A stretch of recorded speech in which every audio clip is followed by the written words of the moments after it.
Yo. Hey, what up? Yo, we back in the motherfucking store. What up? Seamus, where is you? He's out in Cali. What up, motherfuckers? We Hey, yo. back. Episode 102. 102. The Capellanari. Yeah. Thank you for tuning in. I know your time is valuable. There's thousands of other podcasts that you could have settled for, but now you're just vibing with two goofy Feeling dudes from Wisconsin motherfucking who like fast. to discuss their problems and figure out ways to solve them, and challenge the listeners to get up out of their comfort zone. Try some shit they ain't done before. This is Hold Us Accountable. What it do is 102. Yeah, this is Hold Us Motherfucker. Yeah, this is Hold Us Accountable. Man, This is Been a Hold Us minute. Accountable. dude, if I was feeling rusty in 101, Accountable. it's been a minute. It's been a minute. Ladies and gentlemen, Hey, what up, everybody? Welcome back. Holy shit, it's been a minute. to hold us accountable, Whoo, but we are back in the took a studio. little spring break. Yeah, it was a little spring break, a little COVID break, a little COVID break, a little bachelor party break, little moving break. just a little break in general. Now we're back at it. Man, like a podcast addict. Damn That was straight, stupid. buddy. That was Max, how you stupid. doing, bud? I'm doing good, Carl, man. I'm doing good. Thanks, everyone out there, for hanging out with us this week. If you're tuning in on Twitch, appreciate it. If you're listening on Apple Podcasts or Spotify or watching us on YouTube, appreciate it. Like, subscribe, comment, all that stuff helps. We are fucking blowing up on YouTube like you wouldn't believe. Go out there, get on the train before it yeah, leaves the bud. station. We're Goddamn. blowing up faster than the Fucking- Ukraine. Let me tell you what. Oh boy, that was fucking Hiroshi. all right. Sorry about it. So it's the only place I Getting know a that little blew up. Getting a little stupid around here. Yeah. It's 420, folks. What do you want from us? Blaze up, Jesus. smoke up, smoke a Man. bowl. Where's it go? Right to the 420. brain. Episode 102, 420. So, do you know what I'm saying, man? Hell yeah. What do we do here on Well, Old man. Host Accountable here, Max? Hey, thanks for holding me accountable, Carl. What we do here on Hold Us Accountable, we like to try new shit and talk about it. Oh, yeah. Essentially. I mean, journaling through podcasts. Amen, like brother. we say. Yes, sir. Yeah, so we like to we pick out a hobby or a task or a skill. I was thinking about this a couple weeks ago.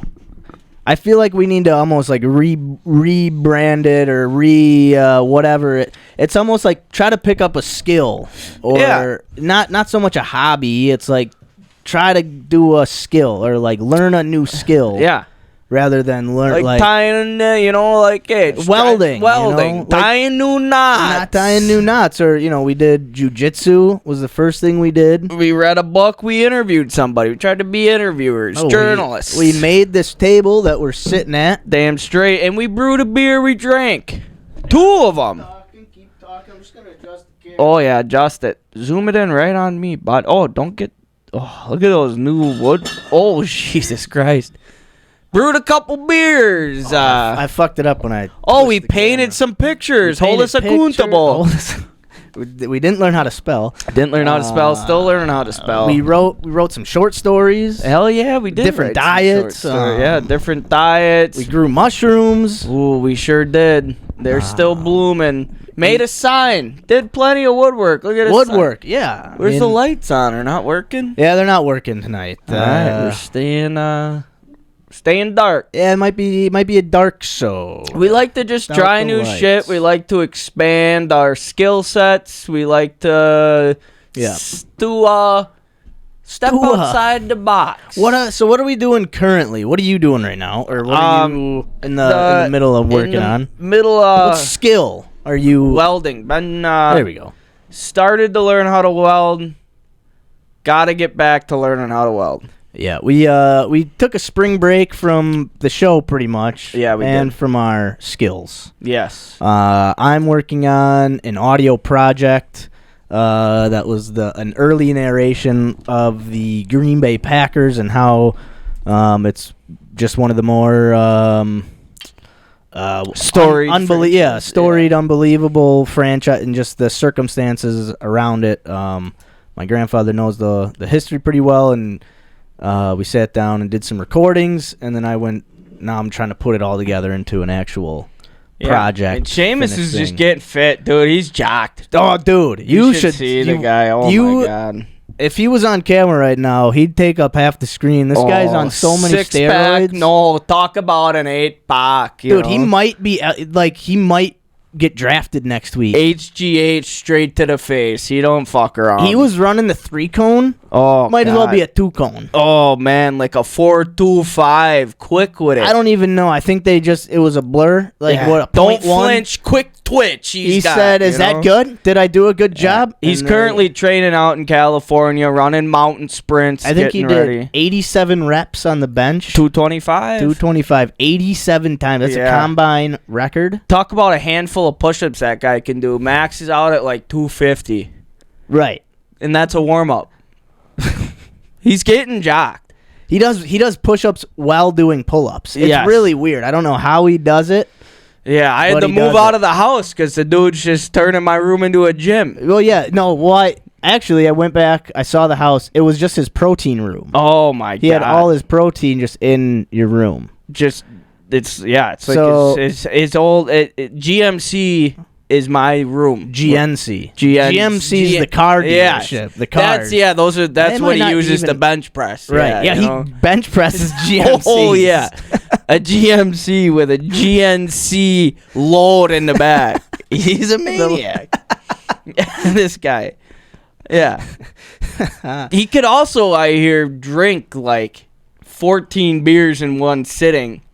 14 of them. And speaking of beers. Another thing we like to do other than talk about how jacked Seamus is. Seamo is yoked. Wait till he comes back on the show. Oh, man. Y'all are going to be surprised. Hey, watch our YouTube channel. Again, we're blowing up like crazy. Blowing up. Thousands and ones and twos of Get on the train before the train breaks down at the station. Yeah, get on the train before the train doesn't come around. For the trains, it's not a train. It's walking sticks. Yeah. Strap up your hiking boots, ladies and gentlemen, because this is the beer of the week. I love beer. I love beer. Beer of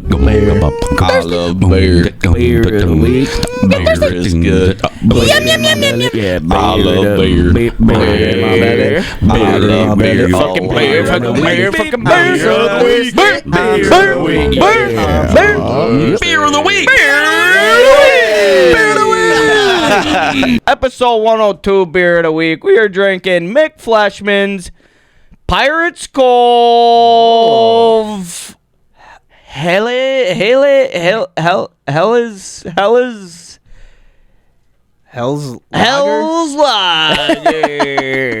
All right. I don't know. Yeah, Healy's Pirates Cove Healy's Locker by McFleshman's Brewing Company out of Appleton, Wisconsin. Oh, McFleshman's out of Appleton, huh? Yep.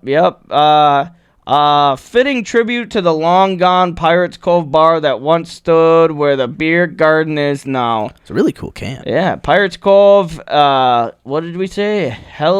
Healy's Lager is the perfect light. Hell's Lager. Hell's Lager is the perfect light lager to enjoy year-round. Crisp and clean with the grainy, sweet malt flavors balanced with German hops. It pairs well with just about anything. Wow. It's a 12-ounce can, 4.5% ABV. Artist Leaf Larson out of Oshkosh, Wisconsin. Go check her out at Leaf Larson. Leaf_Larson_art. Yes. Mick Fleshman's Brewing Company, 115 South State Street, Appleton, Wisconsin. They do not have anything about them on their website. So, of course not. Let me just look. Why would they? I love that. A place that sells things. Yeah. Tries to make sure people know, people buy things on a reputation usually. It's like They got their Let me figure out- beers, their events and music, the pub club, prohibition room, beer classes. Oh, so they have a lot about them. Sorry, McFleshmans. What is the pub club? Sounds like you got a lot about you. Yeah. But not about the actual beer is what you're saying. Tuesday to Friday, 3 p.m. to 10 p.m. they're open. You're saying the beer itself. Yeah, I mean they have gotcha. info on the beer. They just have nothing on the brewing company. Oh, that's, when they that's open, like even worse. Yeah, I mean, and I mean the beer. They definitely need a new Website. web designer. Web. Welcome to State Street. Our brewing at 115 State Street was built with our own hands, the same ones we used to craft this American Light Lager. Oh, that's the name of the beer, State Street. Never mind. Yeah. So, let me see what they Okay. got. Pirates Cove, light, clean, grainy, sweet, most easy drinking Fleshman's Lager. Crisp Gateway Craft Beer, the regular one. The Hell's Lager is clear and clean, slight grainy, sweet malt flavor balanced with German hops. Let's All right. try this out. Let's see if their beer is as bland as their website.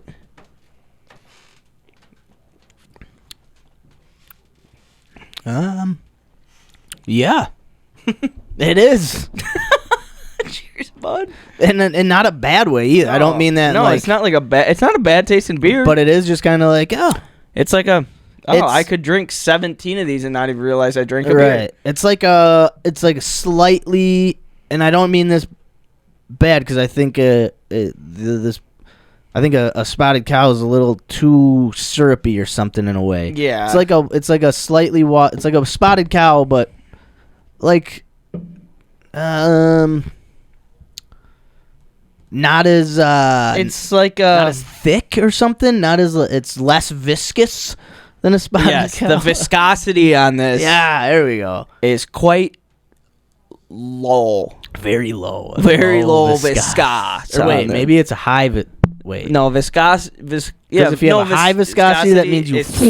So a low. So it's got a high viscosity. Yeah, high viscosity. This viscosity is as high as most of the people are today. Yeah. A spotted cow. That's viscosity is like. It's like what like people will be tomorrow. Very low, Middle to low. Yeah. How many Trying to bags of think chips did I like eat? a Guinness is a low viscosity, low moving. Well, yeah, I see what you're saying there. I was like, to me, a spotted cow, like the actual beer itself, like not the heaviness of it or whatever, but I feel like it's actually like syrupy. Yeah. Okay, Guinness I just feel like is a heavy beer. Yeah. It's like yeah. Okay. But I know what you're I mean, saying. just same church, different pews for both. Yes, you know, yes, we're amen. we're fucking parsing hairs here, which is Yeah. I do that too much. So anyway, let's move on to Let's rate this bitch. let's rate this son of a bitch. How do we huh? rate this bitch? Huh? Oh, You hear? Pancho Honcho's big ol' Andy's big four. You know, it's a lot of something. It's a beer scale. I was waiting to Dude, see. I- Big ol' lot of hell. There's a whole lot of rating and shaking and baking going on. Hell yeah! What is this big ol' Andy's beer scale entail? We got drinkability, probability we drink it again, chuggability, Yeah. and affordability. You don't say. Yeah, so we're gonna be rating this beer on those categories, and then pardon me, and then we will be adding the scores up, tallying it up. We have it weighted, so drinkability is more important than affordability. Yep. But that's just us. It could go That's like just us, yeah. to my old man, it would go the other way. Yeah. Affordability first. Affordability. Yeah. The cheaper the beer, the more. You know, I remember back in the day, a 30-pack of Busch Light. I mean, fool me if I'm wrong, but it used to be like $16. Yeah, it's like 20 now. Now it's 20. And I understand that Yeah. times Times price have of changed. aluminum is more expensive. It's just, Yeah, I guess. I feel like you can judge inflation off a 30-pack of Busch Light is all I'm saying. I never looked at it that way. I think every time I just go, it's like I don't even check the price. It's just grab the 30 rack. But yeah, seems the more these days go on, the higher that price goes. I remember you used to be able to buy one with a crisp $20 bill. $20 bill. Now you need a 20 and a couple of pennies. What the fuck's going on? Yeah. I don't like bringing that hardware with me. Fucking aluminum and shit. You know Yeah. what I'm saying? It's expensive out here. All right. Fucking A. Out of control. It's kind of weird that this beer is 5.1%. Feels like this would be in the 4s. 5.4. I guess it's got a little twang. It does. It's more Or of a 5.4, yeah. It's more of a malty. It's Yeah, not a hoppy. It's malty. It's a malty beer. It says grainy sweetness, I believe. Yeah, so the grains, you get Grainy, more sweet grains malt than you're getting flavor. from hops. Yeah, it's not a bad beer at all. No, The it's flavor's not bad, but No. there's just not a lot to it. There's nothing that pops out. There's not like a good bitter sweetness to hold on. It's just it's there and it's gone, and there's nothing that's left on the tongue. It's like bitter carbonated I could use a lime. Yeah. Oh. A lime with this would be good. I could use a little lime. Give me a little lime time. All right, you brought this beer in. All right. You started off your drinkability. What are you going with? I'll give this a 6.2. 6.2. All right. It's not bad, but nothing to gloat about. It's really not. Shit, I don't know. Sorry for the spike. All right, so this is anyway. All right, drinkability. Oh God, I'm an idiot. Oh, a couple of emails. Oh. What am I doing? I'm fucking up. BigDickDaddies.com sent you something. Dude, that website is expensive per month. I'm like, what the Jesus Christ. I'm like $69.69. Oh, what's going on crow. here? You can get this for free. BigDickDaddies.com. It's not cheap. Let me tell you. Man, I know you were looking at it. You were thinking about signing up. Yeah, see 969 breaking the bank, my friend.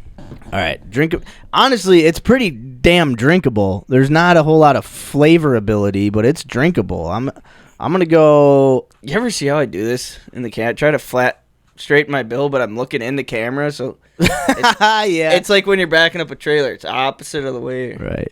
All right, sorry about it. Just don't look at yourself. Sometimes I don't know why we have that up there. I know, it pisses me off. Because it's like I end up just looking. Our camera is set very nice today. Yeah, so we can get rid of this. All right, I'm gonna pull up our scale instead of looking at our ugly, dumb faces. Ugly dumb faces. I'd like to see how many thousands of viewers we got. I don't need to look at my 420 face anymore than I've already looked at it today. All right. Oh, shoot, now it's all confused because I'm in here on my phone and on the... Okay. A little motherfucking baby. I'm going to go 7.19. Yeah. Better? Goddamn, I already got I got the hiccup. That sucks.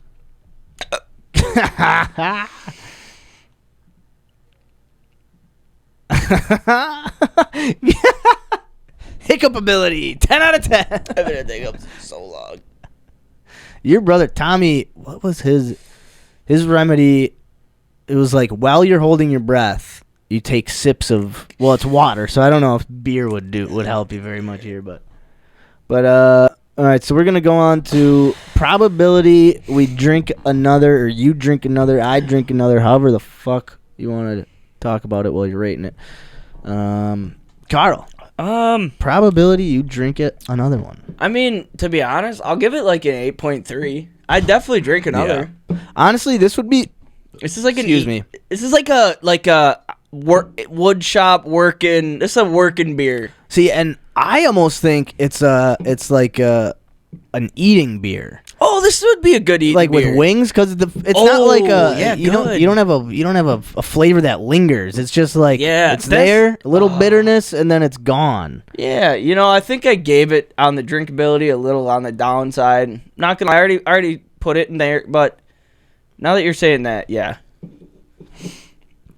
Yeah, because I don't want like an IPA. I don't want that with food. Like this, I could eat with something spicy. Even like I'd eat with a pizza. Yeah. Or drink with a pizza. Eat. I'd eat it with a pizza. I mean, even like I'm not a big beer drinker when I'm eating. Like Okay. I'm like I like a fucking ice cold Coca-Cola.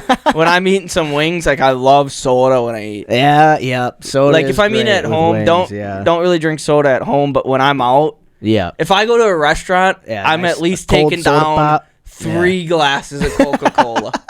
Absolutely no doubt about it. There's no doubt about it. I'm hitting the soda fountain hard. Yeah, if I'm not drinking, Coca-Colas are flying around. It's nuts. Fuck the diet, too. It's unhealthy, dude. Fuck the diet. Diet's probably worse for you than actual just Coke. I'll suck a Diet Pepsi down. Diet Pep, yeah. Not a diet anything else, but an ice cold tap Coca-Cola. Give me 4 large glasses. I will put them down. You know who has the best Coca-Cola on tap? Lambeau Field.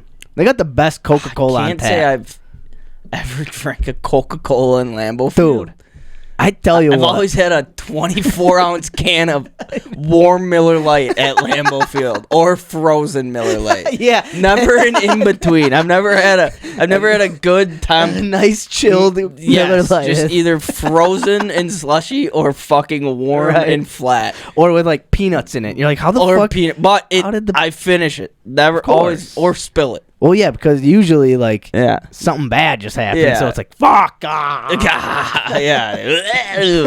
was good. Give me another. But yeah, dude, Lambeau Field. Next time you're at Lambeau, get an ice cold Coke. Nice cold I guess I've had it with whiskey in it. Oh, yeah. That's pretty good. Oh shit. Oh, dude. Okay, right. We'll talk about this later. Yeah, super pumped to be where I am now. Cause might just go to Lambeau Field on my lawnmower and get a Coca-Cola this weekend. You might just have to, man. I tell you what. All right. Coke's will change your life there. You have no. What was your probability you drink it again? What did you 8.3. 8.3. Sorry, I didn't write that down. That's my bad. All right, I'm gonna go. Yeah, I mean, I'm gonna go 7.67. All right. I mean, 7.67. Not bad. Staying consistent. All right, now we're on to chuggability. Chug-a-lug. Make you want a hot. I got rid of them hiccups quick. Yeah, that was nice. Yeah, it was good. Just quick, hold your breath sesh. Yeah, just quick seshy sesh. Tommy loves holding his breath. All right, chuggability. Go on. Chug it on, bud, like Tom chugs Spud. You know what I'm saying? Oh, it gets malty. Oh, it gets a little malty at the end there, huh? Ooh. Let me try. Oh, yeah. It gets malty. Yeah, it gets malty fast. It's not a good chugging beer, I'll tell you what. I'll leave that a 5.3 Oh, that gets high. Weirdly malty. Yeah, it's like a fucking root beer float. Yeah, like the carbonation catches up and it thickens up on you. Oh, that's puking fuel. Yep. I didn't like that one bit. I'm gonna flip flop. I'm gonna go 3.5 instead of 5.3. That's good. Yikes. And affordability. What was it? 11.99, I think. All right, so we're looking at a 6-pack, about $12, $2 a beer. I mean, that ain't bad. I mean, no, it's not terrible. Because it's a different beer. It's definitely not, your light beer, your Bud Light, Miller Light, Busch Light. I mean, it's a fucking lager. Yeah. Obviously, it says it's a fucking lager. It says it on the can. How could it not be? What am I talking about here? Yeah. What are those Pilsners? Yes. Okay. Yeah. Like I was telling Mac, I'm like, I want something light, like a lager. Yeah. Well, yeah, like Spotted Cow's a lager. Yeah. They're a lager. Or no, Spotted Cow's an ale. Yeah. Shout out Mac. She did pick this out. Picked that one out. Mac picked this out. We had picked one out. I can't remember what it's called. Then she saw this can. She's like, that's badass can. It is a cool can. So shout out Mac. She picked this one out. And actually, coincidentally, Mia picked out the beer that we'll have next week. Oh, nice. Shout out the ladies. Yeah, they were, They love our podcast so much. They just pick out our beers for us. I know, dude. That's how much they love it. Shout out. Shout out to Shout them. out. But it is a cool can. Love that. We were thinking about that one time, adding like a can art section. Yeah, like a separate. Doesn't really like the can attraction or something. the ketchup eye ability. There's a word for this. I guess we'll think of it. Yeah, we'll think of it. We'll think of it. Anyway. So we'll get can in here, little can action at some point. What are you thinking for affordability there? Bud? I mean, I'll give it like a. I don't know, it ain't bad. I'll give it a 5.5. 5, just above average. Yeah, I'm right there with you. It's really nothing special. I'll go 6.1 just to be on the above average side of this. All right, so we've got. All right, so Carl, he's all right, perfect. All right, so we've got Carl's overall score for what do we got? McFleshman's Pirates Cove Hell's Lager. Oh yeah, give it to us, Bob. 6.56. All right. My overall score 6.49. Man, that chuggability really brought it down because it started off hot. Drinkability, probability were up there pretty good. But anyway, 6.49 is where I end. And then our average between the two, 6.53. It's above. I think that's right. I think that's what this beer should be named. Yeah. 6.53. Give it to me. Cheers, bud. Happy to be back, brother. Stu. Oh, so good to be back. Oh, so to end this beer of the week sesh, I got a couple beer facts for you.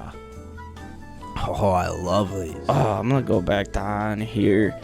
Did you know beer pong was invented in the 50s? I didn't. Tell me more. I did not know either. Beer pong is a drinking game where the players throw a ping pong ball across the table, tend to land the ball in the cup.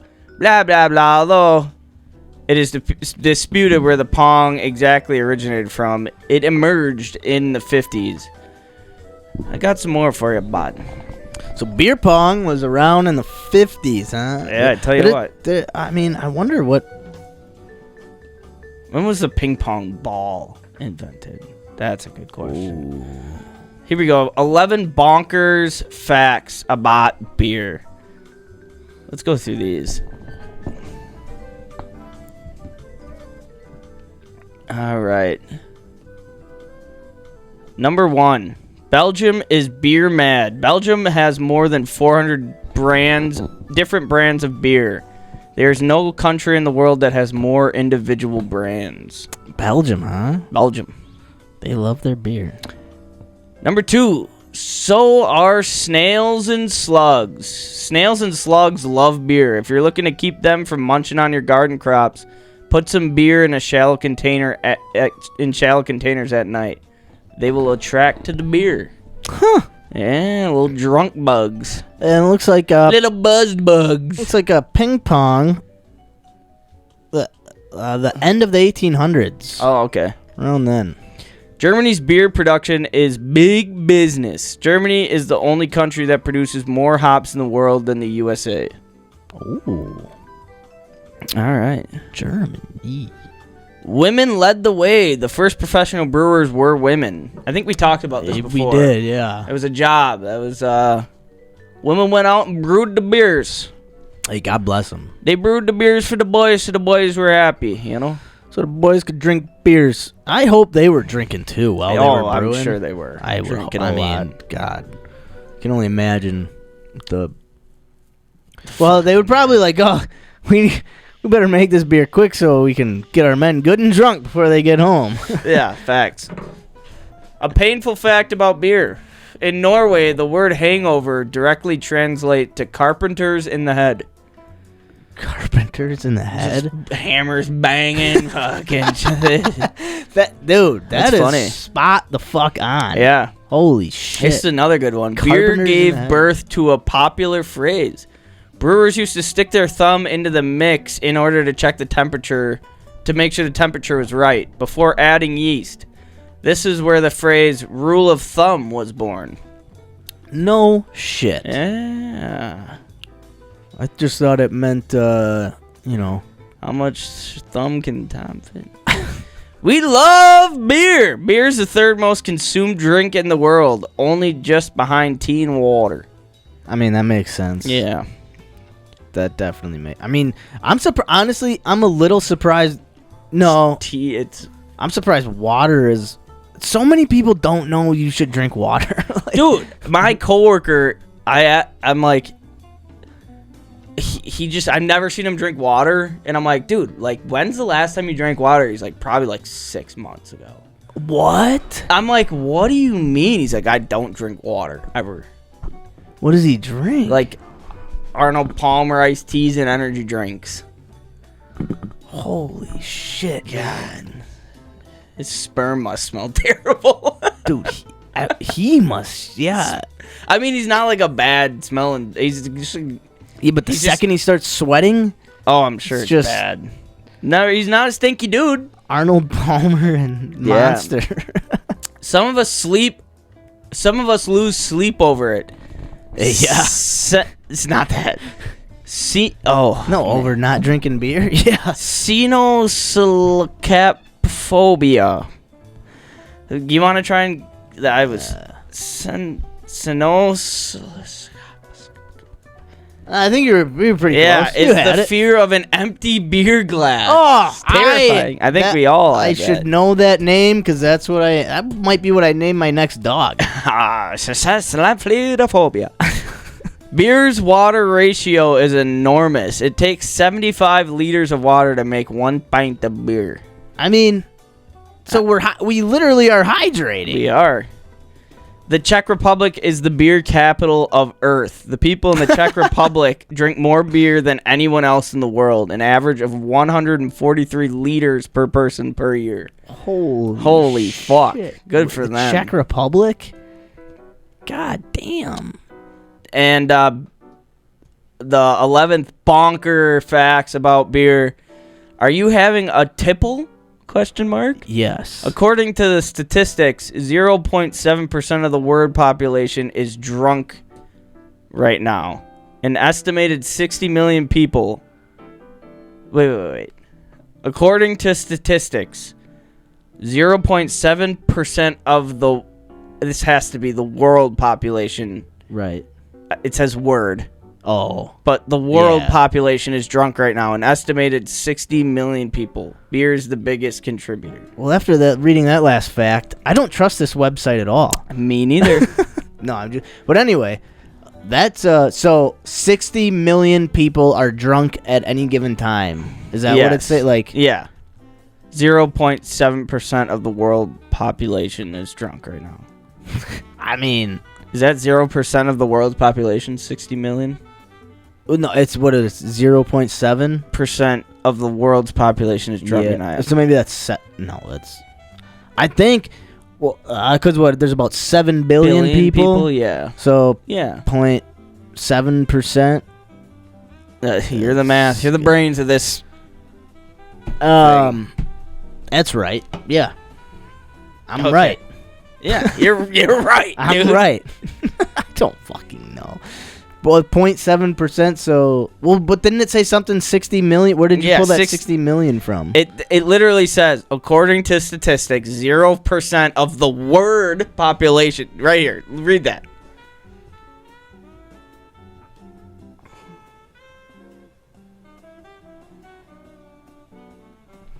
Oh, okay. So this is a weird fact. Okay, so like, all right. So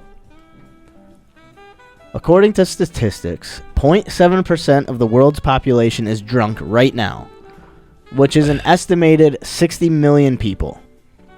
And beer is the biggest contributor to that. It's just saying like beer is more popular than wine and liquor. Okay. Is what it's getting at. Because that's a weird stat. That's weird. All right. So it has nothing to do with anything other than beer is the most popular way to get drunk. That's okay.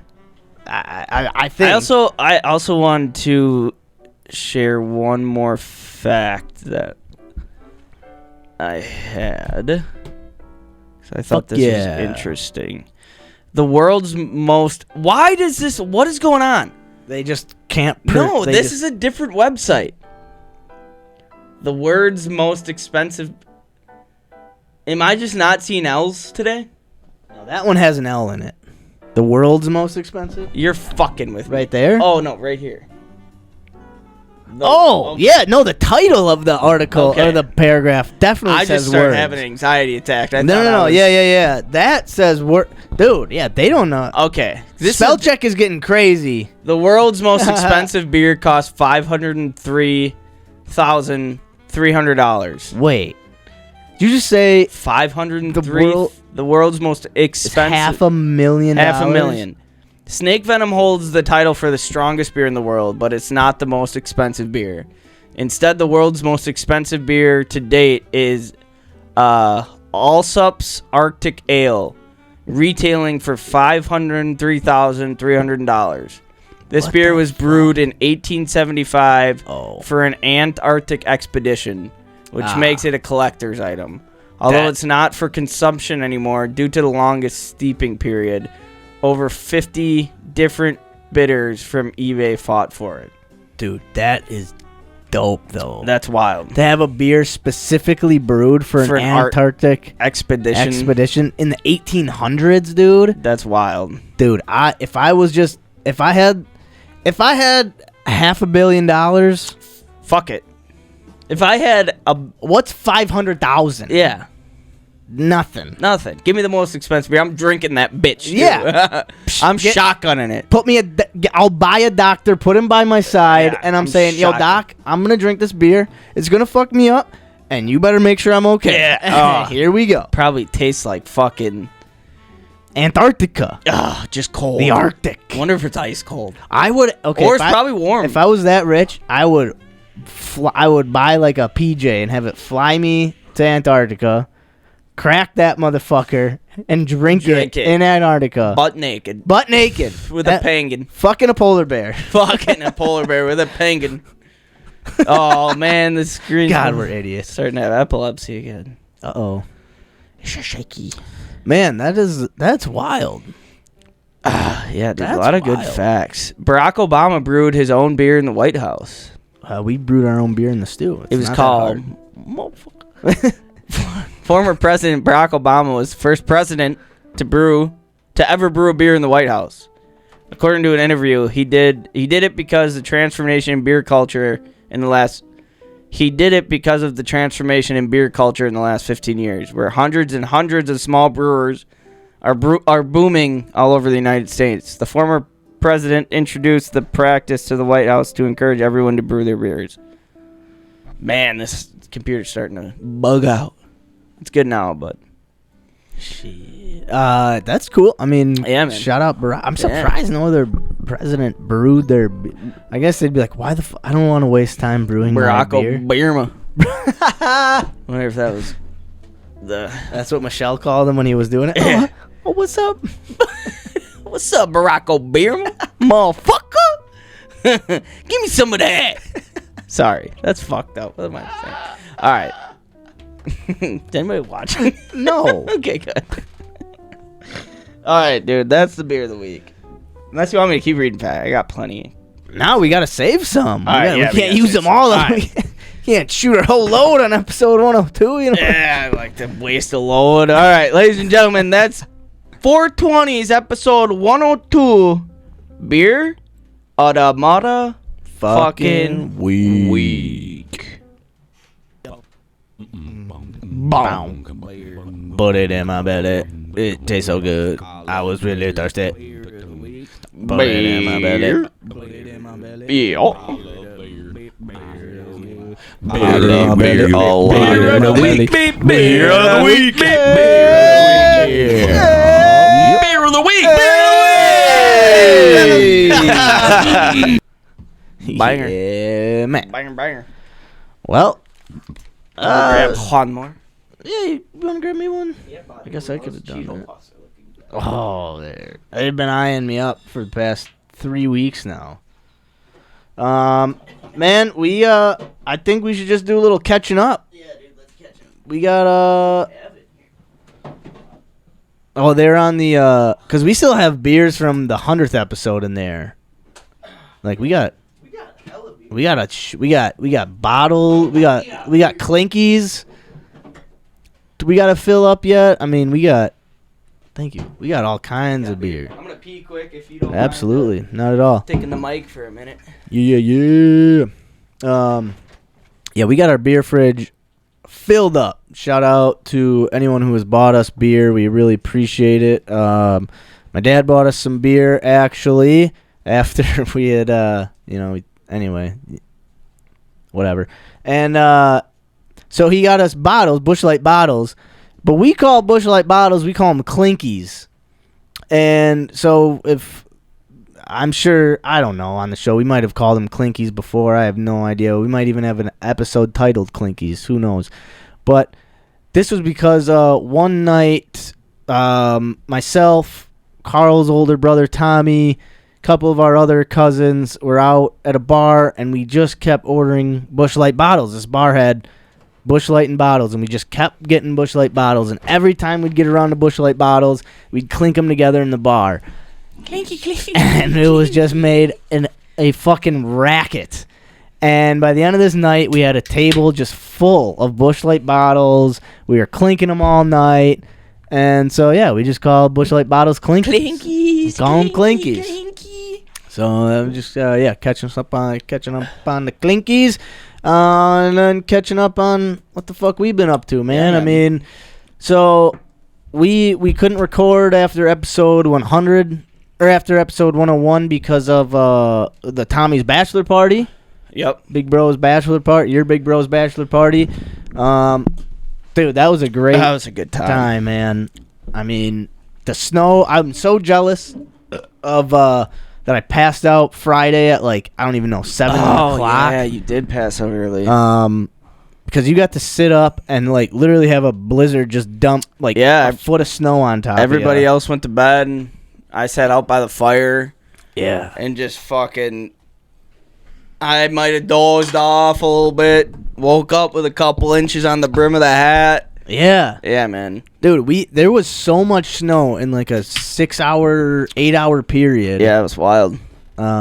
Crazy. Yeah. Crazy. Then we woke up the next day with some sunshine. Oh, yeah, lots of sun. It was a lot of sun and a lot of sun, a lot of snow, and man, dude, we just a lot of latte drinking. Sat around the old cabin and just burned wood. Dude, I love that. We burned wood. We had a huge fire and we just hung out in front of the old cat. I don't know. We dug a little fucking section out. Yeah. And just sat in the piles of snow and just burned wood. Which it was funny by the end of it. The whole section we dug out was there was no more section. The snow was melted from the fire. We were to just push the circle out from just doing shit, being just morons, drunk idiots. Yeah. Oh man, dude, it was a day. Tommy killed a rooster. Tommy beheaded a rooster with his throat. Yeah, with a rooster. He killed a rooster. Max had a tree fall on him. Oh. Yeah, dude. Jake cut down a giant tree with a hatchet. Dude, I know what a deer in the headlights means now. Yeah. Yeah, you were a deer in the headlights. I was looking at this tree falling on me, and I was like, this is crazy. I saw you just get hit with the tree. I was like, yeah. I looked up. I was like, this is insane. Look at it. And I was like, oh, it's going to be on me, now. Yeah. But yeah, that was, I mean, yeah. We burnt the cabinets from the old cabin. Oh, I don't know if anyone's real happy about that. No? I don't know. It's going to be interesting to see. I'm sure it's fine. What are they using them for? No, exactly. They've been there for 20 years. If you wanted them, you would have taken them by now. Mm-hmm. But there was, just inhaled that fucking paint, probably lead paint. Rat, mouse piss. Shit. Just lead paint infused wood. Oh, that was dude, nice. That's such a good time. Nice. Then we sinus played some infection. beer dice. Got back to the cabin, played some beer dice. Yep.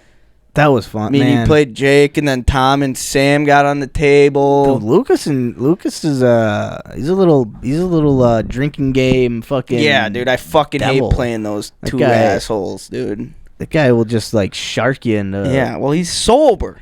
Yeah, that's also he's He like doesn't barely drinks, drinking. dude. He fools you because he's Yeah, rail he got thin. stuck when he got there. He got stuck for probably 4 hours. Dude. Built a snowman instead of getting his car unstuck. That motherfucker is so funny, dude. He's something. He is something. Yeah, we had our cousin flew into Iron Mountain. Yep. And then he tried to fly out from Iron Mountain to Kansas. He gets to Iron Mountain and they're like, yeah, you know all that snow we got like 2 nights ago? Didn't plow. We just didn't want to plow our runway, so all the flights are canceled. Yeah, what the fuck? He was just like, okay. Yeah, so we end up flying out from Green Bay. Yeah. Drove him down to Green Bay. It worked out really nice, Who actually. did you drive with? Jake and I. Oh, Yeah, okay. Worked out great. So did you guys come? You guys all came here and hung out, or he just came here? Yeah, we came. Oh yeah, right because you had to here. drop off Jake. Yep, dropped off Jake. We hung out. Ben got to say there was like your mom was here, Sam was here. Oh, nice. Yeah, so there was like family here, Oh, cool. and so Ben got to say hi to them, talk to Grandpa, you know, Oh, so it worked out. He saw the family. and then dropped Jake off. Then I dropped him off at the airport. Went and picked up Mia. Like it was super groovy. Yeah, Nice. yeah, So you had a nice little Sunday. yeah, Yeah. yeah. Just a lot of driving, but no, I wasn't. I wasn't like I wasn't bombed. I got home. Did you actually get dropped off on the side of the road? Was that was that real? No. Did you see those text messages? No. Oh, okay. So Teddy texted and was like to the group and just said something like, "Hey, I'm stopping off at whatever bar." Yeah. And then it was like, "Oh yeah, Carl's on the side of the road. He's gonna catch a ride with you." Yeah. No, we stopped to pee. And I was on the side of the road pissing. Yeah. We just stopped on the side of 41 and we're just pissing. Oh, yeah. okay, I remember okay. that now. Okay, yeah. So I got You guys home. were fucking bomb, dude. Yeah, I mean I was. Yeah, I had a couple of backers and I got home immediately, went grocery shopping. Oof. So I was like, just fucking. Cause dude, every day I woke up early. Yeah. So I slept on the couch both Yeah. nights. Woke up at like 6. Was just up, and then Monday sucked. Yeah. Monday shit myself. Oh, dude. Shit myself. Had the shakes. Just fucking, Oh, dude. shit. Stinky guy. And then got sick. Yeah. Then ended up, and that's where like the Holy fuck, dude. That's right. by the end of the week, I was feeling pretty shitty. Friday, and then Saturday hit, and I was like, "Fuck, I'm feeling rough." So my mom dropped off a COVID test before Easter, just whatever for to make sure. Yeah, and sure shit, positive. God damn. Yeah, so we locked down on Easter. And then me and Mac just had a fire. Just burned wood all day and fucking I had some fucking COVID beers and Did you lose your taste, smell, any of that shit? I thought I did for a little bit, but no, I didn't. It was actually right around when you got sick, or when you got COVID, was actually Mia was thinking she had COVID too.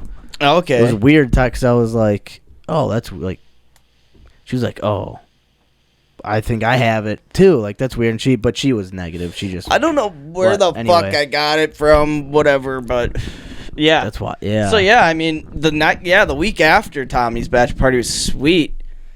Because you just took, I took you were sick, but you probably weren't like on your death. No. but- By that time, I mean, by like Tuesday, I started feeling like I was like, my body, I wasn't super tired anymore. Yeah.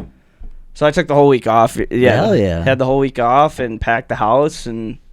Yeah, I mean, you probably would have taken some time off just to pack and shit anyway. I right? mean, no, I didn't plan on it. We were just going to pack after work. Because, I went in Monday. Went into work Monday. Wow. Texted like my boss, and then he didn't say anything, so I texted our HR guy and was just like, hey, just so you know, tested positive for COVID. I'm here. I'm at work. But I'm working. And then, like I was in. So you tested positive on Monday? No, tested positive Sunday? Saturday night. Took another test Sunday, was positive. Went into work Monday. Wait. Monday, I thought Monday was the Monday you got back. Oh, no. So this was the week. This was the week next, after. The next week. Okay, yeah. My bad. So the next week. The next weekend. Okay, Easter weekend. Tested positive Saturday. Right. Tested positive Sunday. Yep. Texted my boss and said, hey, I'm positive for COVID. He said, whatever, stay in the wood shop. Or no, like that was like our shop lead said that. So like Monday, I felt like dog shit. Yeah. Texted my boss. He didn't say anything, so I texted HR, and he's like, yeah, what the go fuck? Home. Yeah. Take a test. I got the weeks mixed up. So Monday, after I went home from work, tested again, positive. Like immediately, too, you said, right? Yeah, I got home like 7. I got into work at 6, was home at 7. Took a test, was positive. So Seamus was just like, dude, stay the fuck away. I gotta go to California. Oh my god. Yeah. And Denny was deathly sick. Like, she was sick as fuck. Had the same symptoms as me. She tested negative. What the fuck? I was double line positive, dude. ASAP. Dude.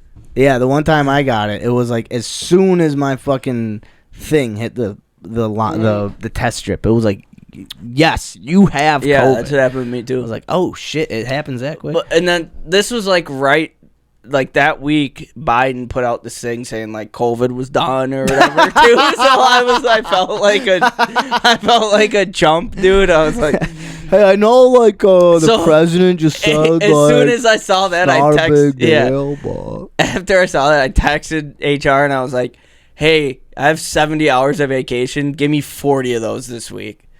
So I got paid all last week. Oh, there you go. So I got paid I got like an $800 check today from last week from working, from longboarding, dude, and fucking packing. It was sweet. I was in such a good mood all last week. Sleeping in. Dude, isn't it crazy when like you don't have to work, but you know you're still getting paid? Like, how good! I've never had that experience before. I've never had 7, and like knowing I have like 24 more hours of vacation, and then is that for just the rest of the year though? Yeah, rest of the year. Oh shit! So it's not, but I don't have. But listen to this. You still got like 8 months to go. I know, but listen to this. 24 hours. But listen to this.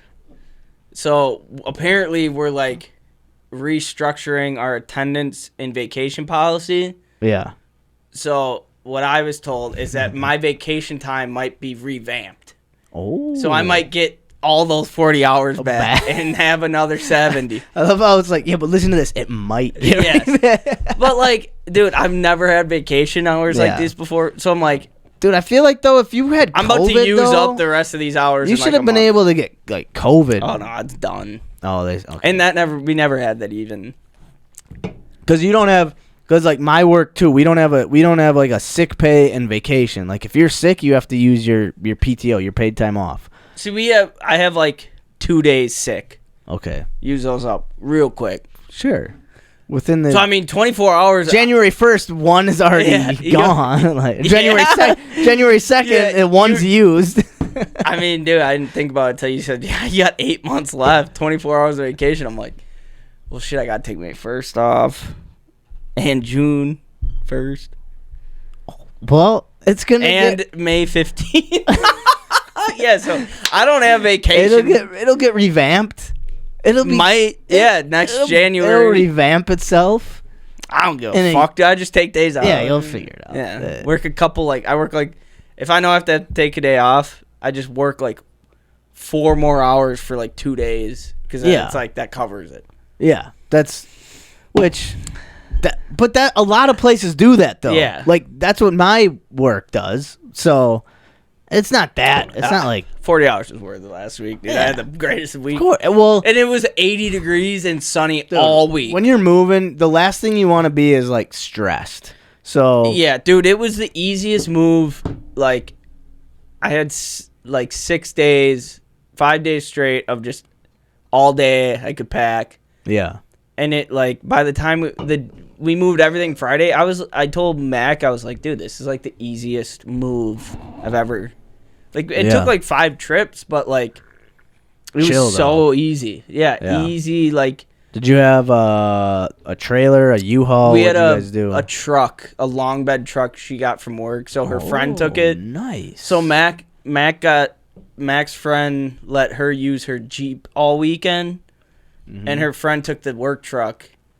So like Friday, we got everything moved, and then she let us keep the Jeep all weekend. Okay. So like, yeah, so we got to use it to move whatever. Nice. Yeah. That's dope. We did have blowers. So it's crazy. This is weird. This is a great weekend. It was a good time. There's nothing in here monitoring me, so I just got bombed while I was driving. Driving home from the bar right now. What the fuck is going on? Did you ever see those videos of like the people in the 80s? Oh yeah, when they were like drinking and driving got like, how can you tell me after a long 10 to 12 days hour work I can't get in my car and have a couple beers on my way home? Yeah, they're like sitting just cracking beers, smoking darts. There's one chick who's like doesn't look like she's more than 25 years old. She's got smoking a cigarette. She's got her 2-year-old next to her in the front seat of a pickup drinking truck a beer. Drinking a beer. You're telling me I can't have a beer? After a long day's of work. I just think the government's getting too in control of my life. It's like, dude, I fucking missed. I wish I was there for those days, dude. But it'll be the same thing, you know, like 50 years from now. Yeah. I guarantee there's like so many people who are drinking and driving. It's like, if you just don't say shit, you can drink and drive as much as you want. Yeah. Just don't fuck up. You can don't fuck up. See me, yeah. Same with people who like smoking and driving. They're gonna be like, yeah, it's not that big of a deal if you just don't fuck up. Yeah. But then everyone who fucked up. I don't even remember what it's like to fucking not have a breathalyzer in my car. Dude, it's been a long. When are you getting that? Well, I suppose the. Well, now I have to. R.I.P. to the Subi. R.I.P. to the Sub. I don't know. I'm just kind of a lifer with that thing. just gonna like I think I just might it and I think I might just get a new car and just not put it back in. I don't know. You just have to find a new Sub, man. No, I'm done with it. Done with Subs. Done with Subs in general? Mm-hmm. Well, unless it's like 2015 and newer. Yeah. Yeah. I do, dude. I'd pull into work every day and see that Subaru, and I'm like, fuck, because it's just parked at my work. Yeah, it's just still at the. Just looks nice. I mean, it does, dude. That's like the guy, the dude was telling you, like, there's people out there who are gonna super clean, and then he's like, well, and then he also says like, you should take off all your sticker, and then he's like, looked at my car, he's like, actually no, keep them stickers on. I was like, yeah, dude, sweet, looks sweet. That deer, the cheesehead deer antler sticker's pretty dope. Yeah. Oh, speaking of stickers, this will be the last little thing of catching up before we just move on. So, well, no, actually, this has nothing to do with the show. We're not going to talk about that. Anyway, so, anything else you wanted to talk about for catching up? Anything else we wanted to touch on? I got the beard trimmed up. Man. Professionally yesterday at the hand can. Looks nice. Which was, dude, it was so the last time I like grew a beard and had it trimmed, it was not like a professional experience. So I just kind of assumed like, oh, beard trims are, I don't know, it's just kind of like they go in, they Avery's trim it good up. with it too. Yeah. Well, and that's when I you pick who you want, like, because you sign up online or So I just was like, is there anyone that has a beard? And Avery's got a big old beard. Yeah. That was within this next week. Like, Hansel has a beard, but he's fucking booked. Yeah. But I was like, oh, this guy, big old beard. He'll like at least kind of know. And it was nice. Like, I got straight razored face cream, got hot towel to the face after. Like, I watch everybody with a beard coming. I'm like, damn, that looks cool, dude. And it was $20. Yeah. I was like, this. So I was like, man, this is definitely worth more than $20. Yeah, dude. But it's not too far from the house. No, it's not far. And it's a cool place, dude. Cool Did place. you have a beer when you got your No, beer trim? they had, there was like 2 families in there that had a bunch of little kids. Oh, he's got a fridge full of beer. You just grab one. Maybe it's at a different location, the one on Velt. I didn't see a fridge with beer in it. So you know where those 2 benches are against the window? It's the 3 seats. Yeah. The bar he has the big bar. Up front? Yeah. Yeah. Yeah. I go to the same place. Yeah. So the 2 benches by the window, there's a small little, just a fridge like that. No shit. Full of Tarskis, yeah. Ah. Yeah, because my buddy Travis, who I work with, goes in. He has a big beard. Mm. Yeah, and he has he's like, yeah, I have like 2-3 beers when I'm there. One while I'm waiting, one while I'm getting it done. Definitely going to be getting my beard trimmed up again. Yeah, dude, just grab a Tarski. So. I don't think he can sell them because he doesn't have a liquor license. Right. Or maybe he can now, but yeah, dude. I was kind of looking, like I saw he had some up above the coat rack. Yeah. There was like a, couple beers, yeah. No, yeah, there's a fridge full, dude. Yeah, I have a Tarski. Okay. I think he's got like whiskeys and shit too. Like when my buddies go in, they have like whiskeys and shit. Yeah. But yeah, that was a night, like, good music playing. good like, music. You go in there when there's kids not in there, they're just thumping. Oh, I bet. I mean, they were thumping pretty good with the little kids in there. Hell yeah. Shit. Yeah. Hell yeah, dude. It's dope. But it was though, man. Yeah, so that's about any. That was the only thing, other cool thing I wanted to fucking touch on before we get into. So we'll get in I was looking back our weekly challenge from episode 101. Oh God, because you won darts. It was do something outside. Do something outside. Yeah, okay. Yeah, do something outside. So I think we've definitely done some. Yeah. I mean, we went to the fucking bachelor party and we hung out outside for. But I mean, yeah. I took a 15-mile longboard ride last week. Oh, broken the legs again. Yeah. 15 miles. Yeah, on Thursday it was like 85. Yeah. And I fucking went down to the Fox, started at mile 0. Yeah. And Center, yeah, got past the bridge into Pier, past St. Norbert's. Holy shit. Yeah, and eventually, and then I pulled, like, my leg was cramping. I'm like, fuck, I haven't rid like this in a while. So I had my big, like, hydro flask full of ice water, and I fucking took a drink, and it slipped out of my hands. I spilt the whole thing.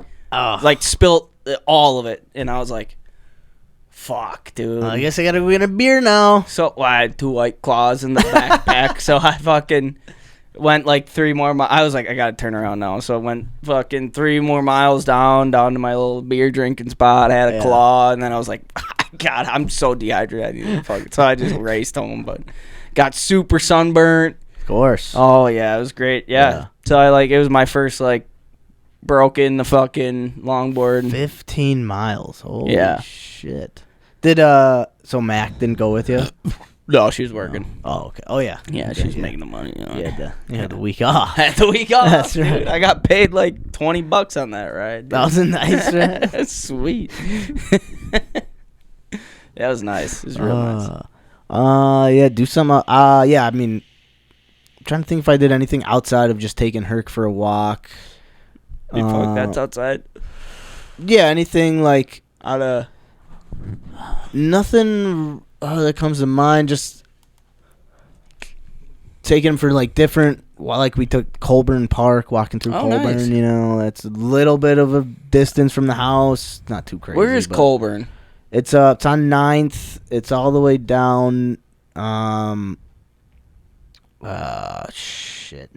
and if you go, what's that street?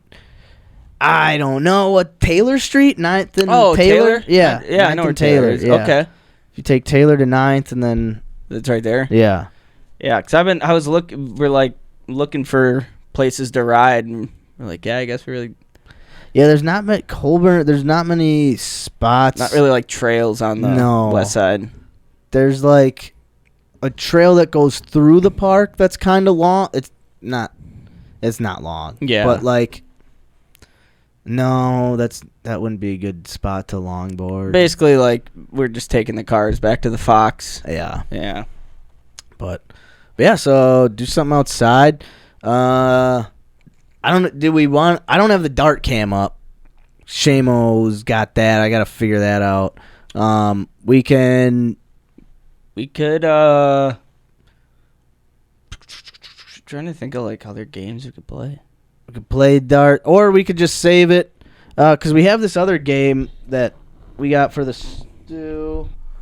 Oh yeah, This other game, but we got to figure out how to get that set up. That's got to be like a pre-show. Figure out how to get a set cam that up. on it, Get a shit. cam on it. 'Cause that would be kind of cool. Yeah, Seamus won't be here next week either. Okay. He's gone for 10 days. He's out there. Oh, okay. Seamus is on he's weightlifting in Tahoe, Dude, he is. Yeah. and then he's taking the He's got highway his- through the redwoods. He's gonna bench press a couple reds. He's got a bodybuilding competition all through Northern California. Down to he's got 3 competitions, one in Tahoe, one in the redwoods, and then one in Oregon Okay. on the yeah. coast. Yeah. He's gonna be bench pressing on the coast of Oregon. Bench pressing on the coast. Yeah. It's who can lift the biggest redwood tree Benching on the coast, squatting on the most cock, and so yeah. Seamo, good for you, buddy. Yeah. So hopefully brings back the gold. Well, if he doesn't, he's gonna have to just do more steroids. We could probably ask him. Should we FaceTime him in quick? Sure. Just see if he won. Yeah. I'm gonna piss really quick. Okay.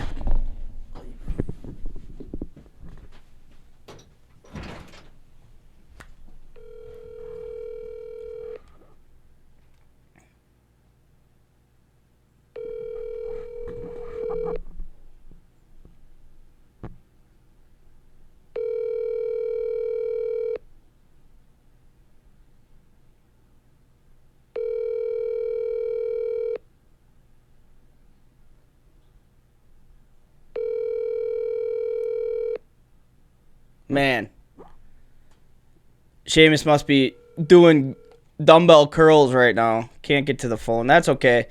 Well, yeah, like I said, Seamus gonna be gone next week. Bring him back gold. Didn't answer. He must be on the beach doing dumbbell curls or something. So I kind of figured that. yeah, That fucking guy wouldn't God, answer. so jacked.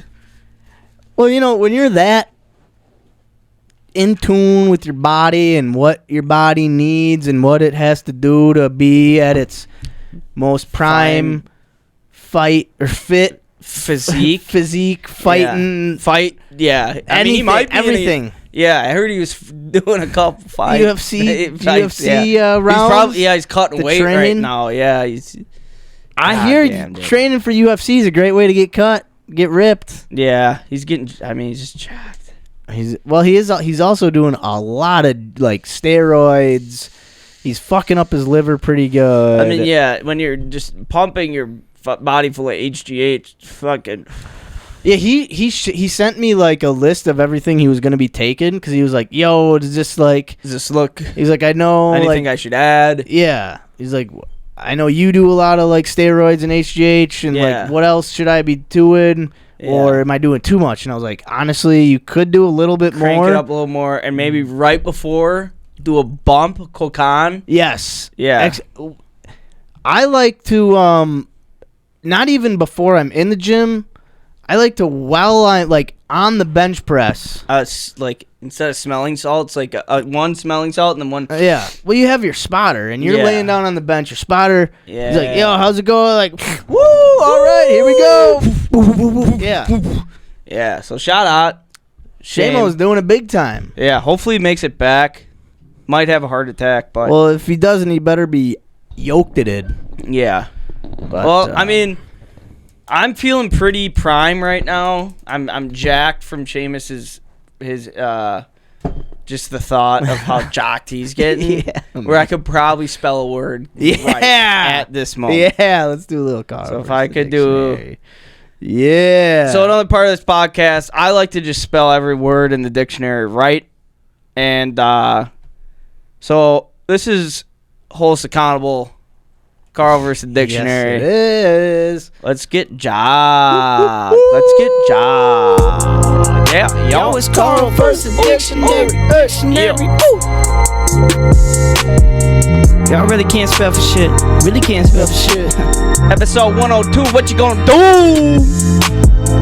It's time for Carl to get ready to learn. Ladies and gents, listen close. Well, he's spelling some words. Just one attempt for the kid to put the letters in turn. Got fingers crossed that the boss ain't about to get burned. I'm like, ooh, ooh. Carl versus dictionary. Hey, hey.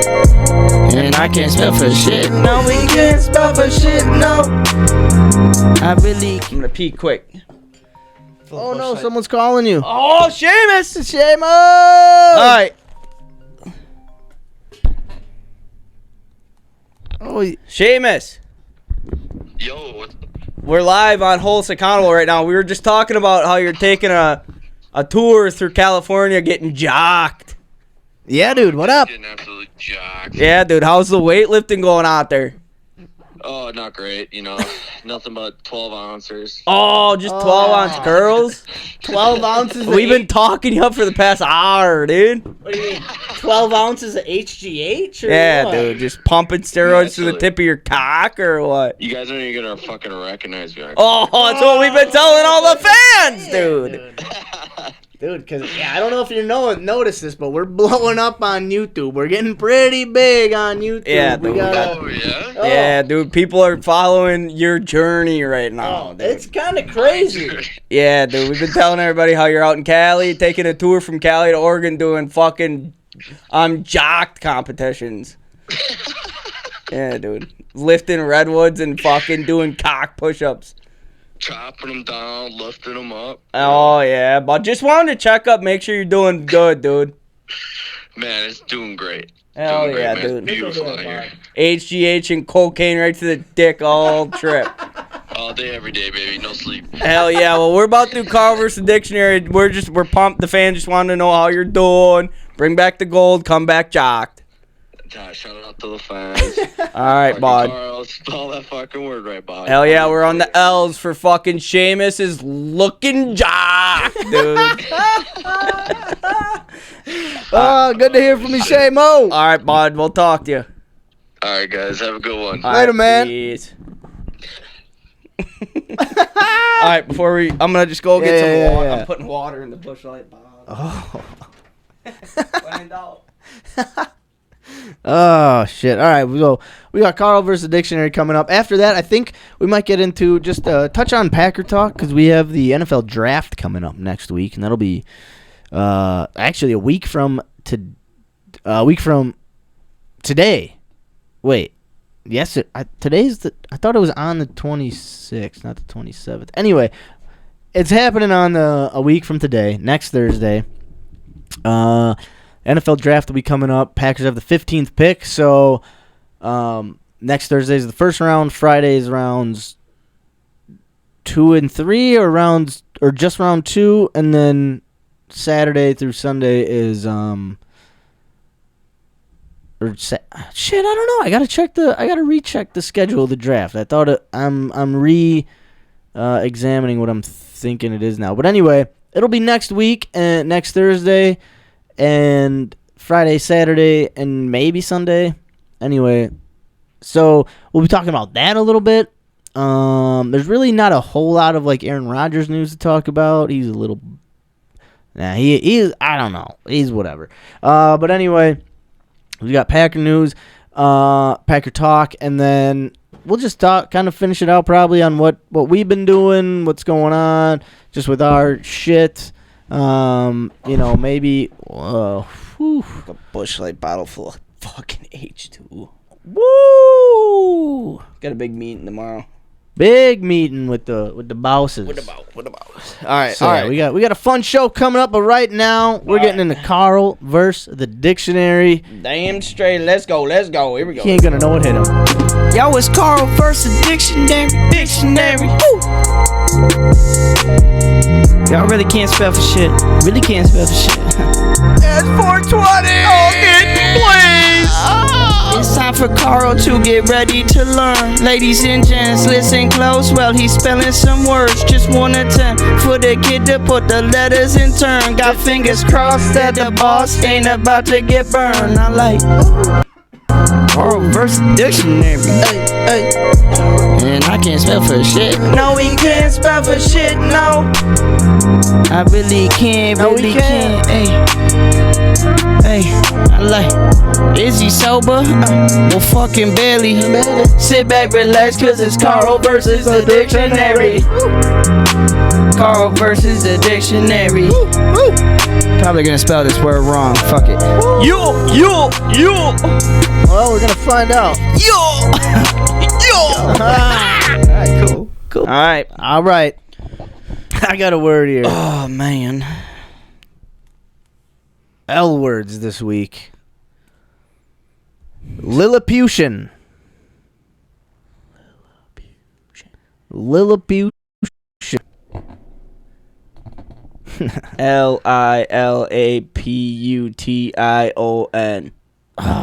Fuck. You were not Close. as close as I originally thought. Lilliputian. Lilliputian. All right. Maybe I misled you with how I pronounced it. Apologies. I didn't think I did.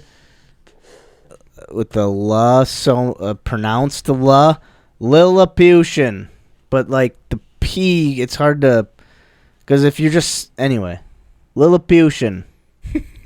Lilliputian.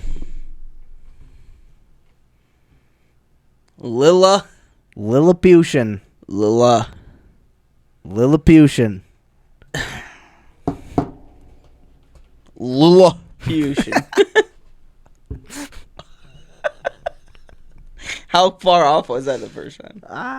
Pretty far off. Yeah, I mean, Lilla. you were in the right direction. Oh man. You just made a turn too soon, too fast, and then you made a turn too late. Then you went straight when you maybe should have kind of veered to the left a little bit. But you were going the right way. What the fuck is that? Sometimes I go left, sometimes I go right. Yeah. But you were going west the whole time. It was just Lilliputian. Lilliputian. Lilliputian. Lilliputian. L-I-L-I-L-U-H.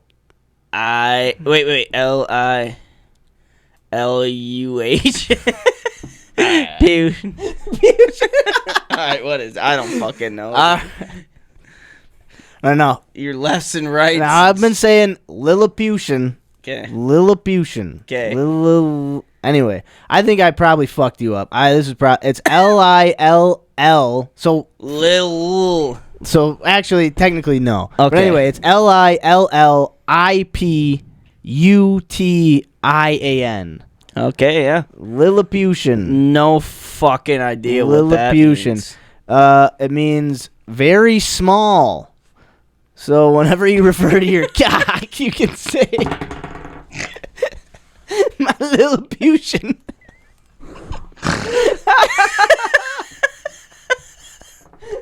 Something that's Lilliputian is extremely small. You're such an asshole. As soon as you saw that definition, you got it. Oh, man. As soon as I saw it, L-I-L-L-I, I was like, oh. Oh, Lilla, your little tiny cock, huh? All right, well, spelt another one wrong, boys. Woo! Man, so we're on to the M's. M's next week, yeah. Mimipution. Minuscule. Yo, it's Carl versus dictionary. Lilla. Y'all really can't spell for shit. Really can't spell for shit. Fuck. It's time for Carl to get ready to learn. Ladies and gents, listen close. Well, he's spelling some words. Just one attempt for the kid to put the letters in turn. Got fingers crossed that the boss ain't about to get burned.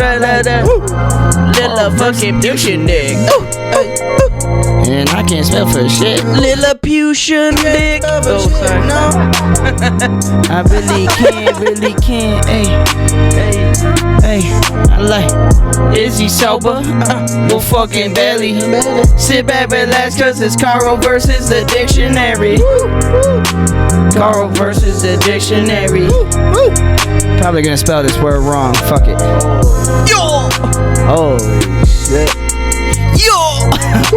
Let's go. Alright, cool.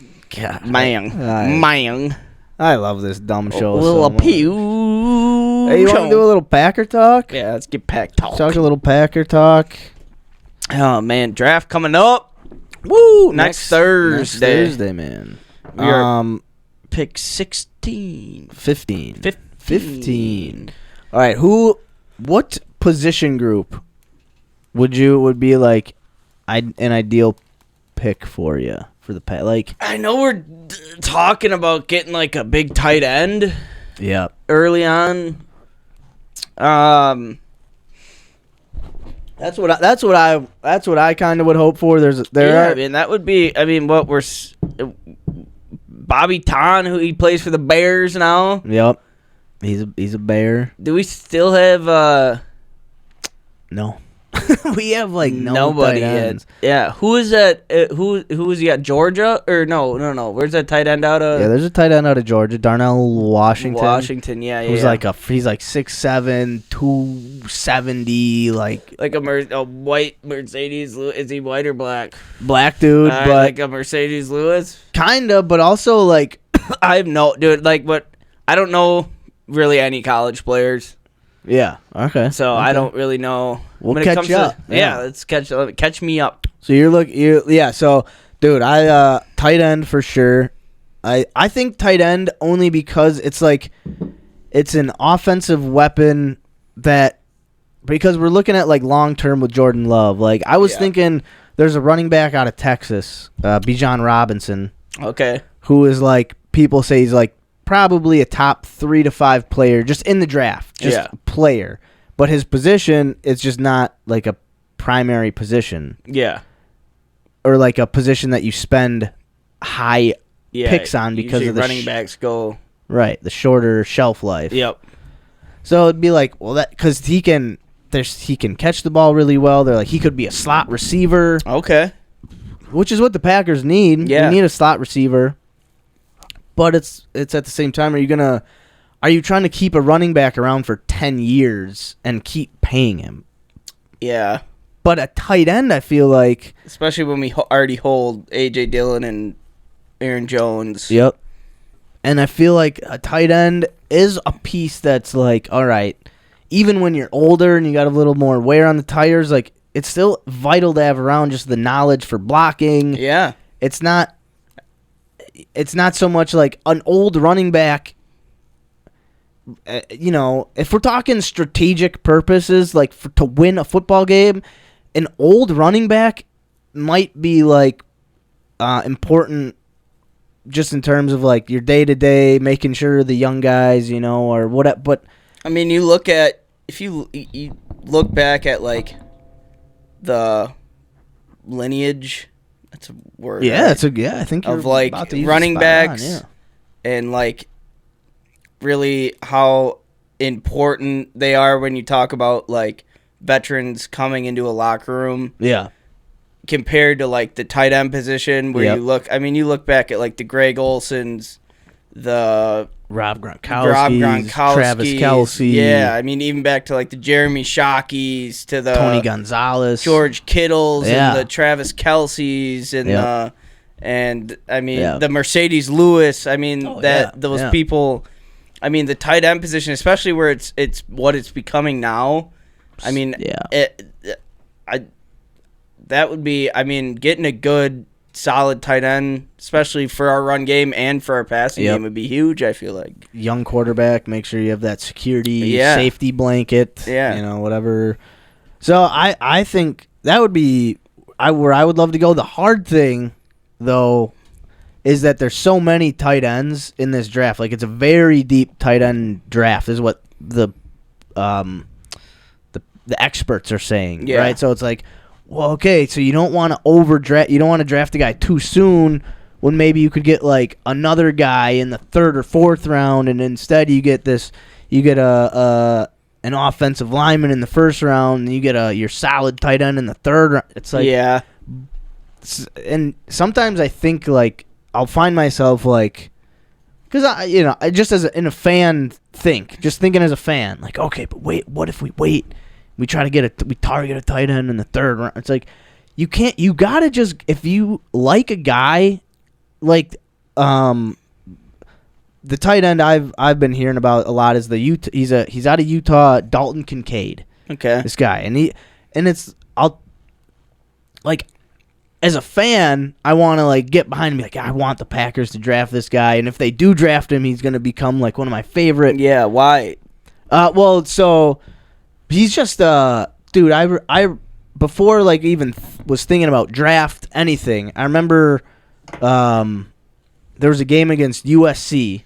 This was when it was a big game. It was like a late night college football game. It was when the Packers were playing the Jets because my buddy Rich was in town. Okay. It was the day before. It was Saturday, the day before the Packers-Jets game. And it was like this epic game of like just back and forth. Like USC would go down the field and score. Utah would go, and it was just back and forth. And every time Utah needed a 1st down, a big play, dude, this guy caught the ball, was there, was like made the big play.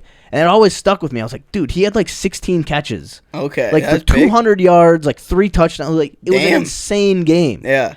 And then you start to be like, oh, this guy is like, he's a legit like 1st round tight end. And it's like, oh, it'd be cool if the Packers got him. Yeah.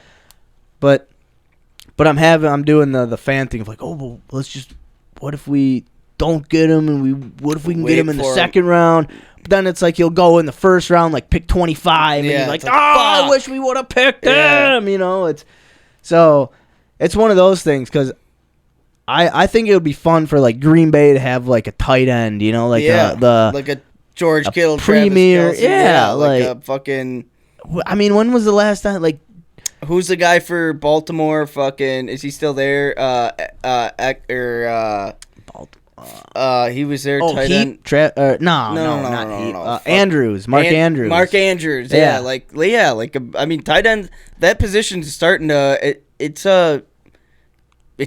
getting big. It's not just a fucking hand in the dirt, blocking, getting 2 or 3 catches a game now type of position. And then, and that's the Mark Andrews was like a 4th round pick. Yeah. They drafted a guy in the 1st round that year who was Hayden Hurst was a tight end. Yeah. They drafted him, and I think he's with the Bengals now, and he's okay. He's a solid tight end. But if you would flip it, you would definitely do Mark Andrews in the 1st, Hurst in the 4th. Yeah.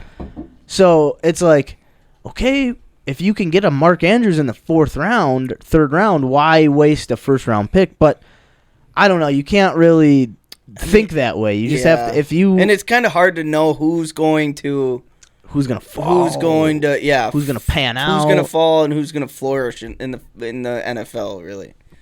Yeah.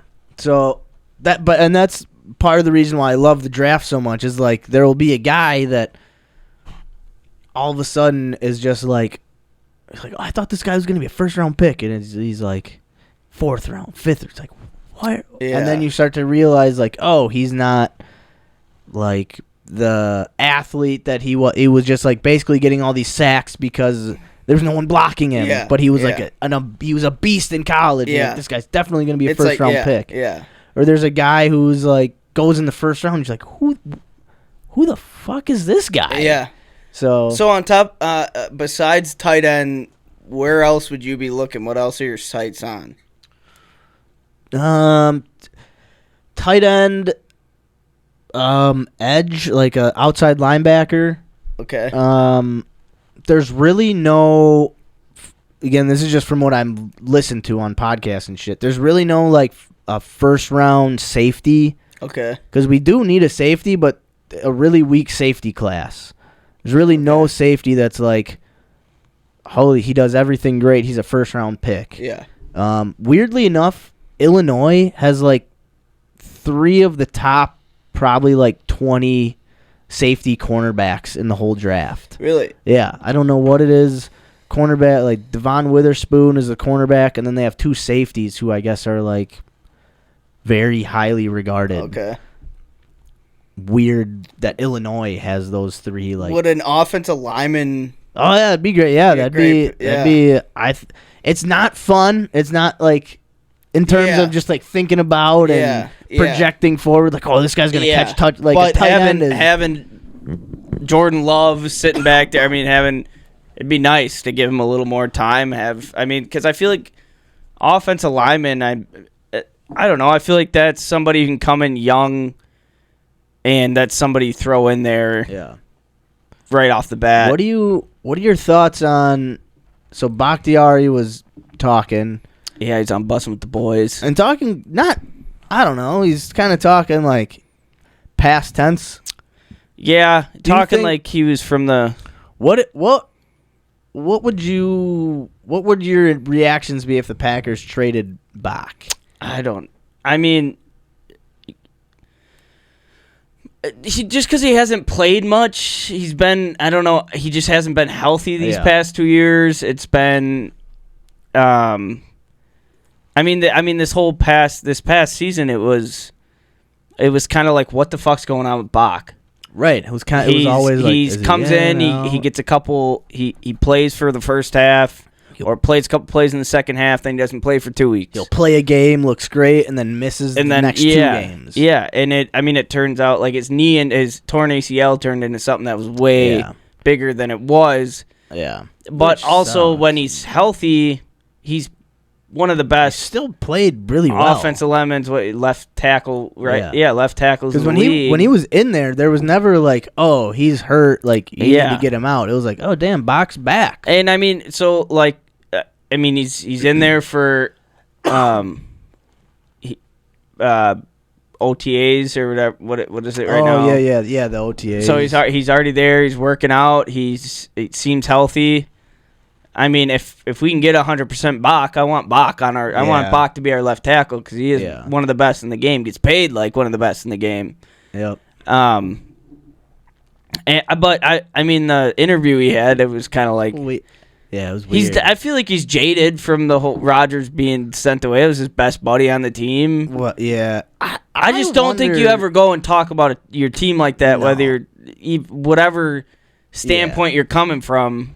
Yeah, you don't talk. You don't go and bad talk your guys, even if they're traded to it. You don't go and be like, yeah, Rodgers was a little bitch. You know. And you don't do that. Don't talk about like. I mean, we're probably gonna suck. We're obviously in a rebuild. Like, I was gonna say, but then at the same time, don't talk smack about the team that you're currently on. He was trying to talk like he was the front office, but it seemed like that he was talking from the heart, where it's like, yeah, we're in a rebuild. We're probably going to suck. But I think what you said originally is what like he was, I think because they asked him like, what would you do, or like, it wasn't like, what do you what's going on, what's happening. It just seemed like a lot came out, and I mean everything that was covered by. I mean, I guess I don't watch ESPN. I don't watch.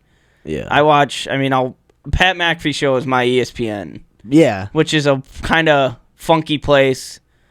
But it's an honest place. But but it was never talked about where nothing was ever brought of like, he's talking shit about the team. It was, he's talking like he's not a part of the team. Right. That's more what it felt like. To me, it was the way I felt about it was like, yo, you're throwing the Packers under the bus right now. It's like you have no hope. But maybe you're just... Most media organizations don't put like this... Like when a journalist asks a player a question and they're like, do you see yourself playing here next year? And they're like, it's like, I don't know, it's whatever the future holds. And they'll be like, player X is uncertain of future. It's like, no. You asked me about my future, so I'm answering your... I'm not... Yeah. I don't think... I mean, Bach's under contract. He's showing up. He's working out. I mean... Mm-hmm. I want Bach there, and I want Bach to be. Yeah, I just wonder if we're missing something. With I the know whole it thing. just I don't know because I didn't go and listen to like the whole thing. I didn't end up listening to the whole. I want to go back and listen to it all. So yeah, I'm not trying to like I wasn't like overanalyze. I didn't see it and was like, well, yo, what? I was just like, oh, that's weird. I bet you. For me, it always comes down to like. as long as he's there and he's healthy, Yeah.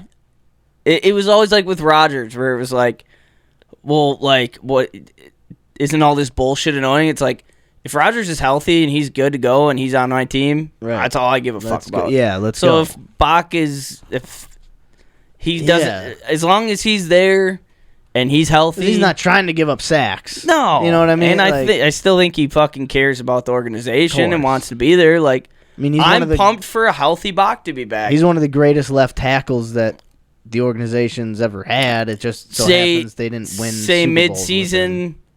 Say if this was mid-season, and he's missed a couple games, he's hurt again. Yeah, we're and he's on a bus talking shit about the pack and then it's like, all right, well, okay, it's been 3 years consecutive of this guy just not playing and us spending a bunch of money on him, and it sounds like he doesn't want to be here. Right. Get him out of here then. Then it'll be like, what the fuck is going on? Yeah. I mean, but I don't know. He seems healthy, seems good to go. I want Bach there. Yeah. I mean, especially protecting Love. That's man. another hole to fill if Bach's gone. you know? Love needs all the protection he can get. Okay, quick question. Is Cobb coming back? Nah, I don't think Cobb's a free agent. Okay, he's a free agent. yeah, it was he's a 1 year contract, Yeah, right? he's a free agent. He's not coming is back. Mercedes Lewis gone? Is he a free agent? I think so. He's a free agent. Okay, I he's a don't- free agent too. I don't Okay. think he's coming back. I think. I mean, I think I figured that Cobb was a free agent. Yeah. But dude, I'm pumped for Love and Dobbs and fucking Watt. Yeah, Jesus, Christian Watson. Yeah. Like young guys. These are the guys that Love's been throwing to. Like, Dude, I'm pumped to see what happens, dude. and I'm excited. What are your expectations? I don't have any. No expect. You're No. just ready to watch a football team, I have no expectations. which is refreshing. weird. Like, I'm also looking forward to just kind of seeing what like Gutekunst, how he like really puts his fingerprints on the team, right? Because when Rodgers was here, I feel like he started off. He kind of like when he went and signed Preston Smith and Zadarius Smith, and we kind of like he built Amos. He went and got like a couple extra offensive linemen. Like, he really was like, all right, we're ready to win. Like, let's go. Yep. And it kind of didn't work out, and people kind of blamed him for not having weapons. So then I feel like Rodgers felt like he had this power over him in a sense. Yeah, especially over LaFleur too. Exactly, and I think that Rodgers had such a heavy, like, veil over the organization and just over what people did that it was kind of tough. Like, I don't know how well Goody could do his job because he didn't want to bring in Cobb, and I bet as much as like the fans and we love Mercedes Lewis, I bet you like Goody was like, what are we doing? We have a guy in here who's catching 6 passes a year. Yeah. He's a good blocker, but Yeah. he's not not producing. But that, and the other thing, like, everyone's like, he's an amazing block. Like, he's okay. He wasn't that great. He's old, man. He really, if you go back and, like, again, I don't go back and watch the tapes, but I listen to people, like, podcasts of guys who, like, go back and watch the tape. who are Packer fans, who are just literally, they're not, like, they just want the Packers to win. And they see, like, a guy who's not playing that well, but everyone's like, oh, he's really good. It was, but Rodgers wanted his dudes. Yeah, Rodgers wanted to play with his homies. and dude. I get that. I you know, if that's what'll help, if that's what helps you win, great. But it didn't help and that anyone win. and it's kind of like it's kind of a refresher for the offense where it's okay. This is like, let's see what LaFleur can do. This is LaFleur's offense completely now. And There's Love ain't telling LaFleur what to do. This is Love's prove it year. Love is coming. Love is probably so juiced right now. This is a where big. he's going into the offseason knowing he's QB1 and like he's got something to prove, and like he's got a lot of chips on his shoulder. Like I'm excited. I'm excited with no expectations, and this either we could go fucking 3-15 or fucking 10-7, make the playoffs, try and make a run. Like anything could happen, and honestly, if I'd rather go. Fucking, what did we go this year? I'd rather have. Well, we're 8-9. I'd rather go 8-9 with Love than 8 and whatever with Rodgers. You know what I mean? Like, it's just whatever. I want to win, of course. Well, yeah. But like with Rodgers, it's like, all right, let's win. We gotta win We gotta win it all. I think this year, for me, this year is the year of like just, is Jordan Love the guy? Yeah. When Rodgers had his first year starting, we went like 6-10, but he threw for like 4,000 yards. Like, yeah, he had a year. He was legit. It wasn't like, oh, we're losing because Rodgers sucks, or like Rodgers is making bad plays. It was we're losing because we don't have a squad. Right. It was just like we just don't have the full pieces. Yeah. We're just not a full team yet. But we got a quarter. Like this guy can throw the ball. He makes. Yeah. So that's what I want to see from Love. And kind of the nice thing, if like, what if Love is just a complete bust, dude? Like all this shit the past couple of years, it's like, what the fuck did we even do this for? But then here we go.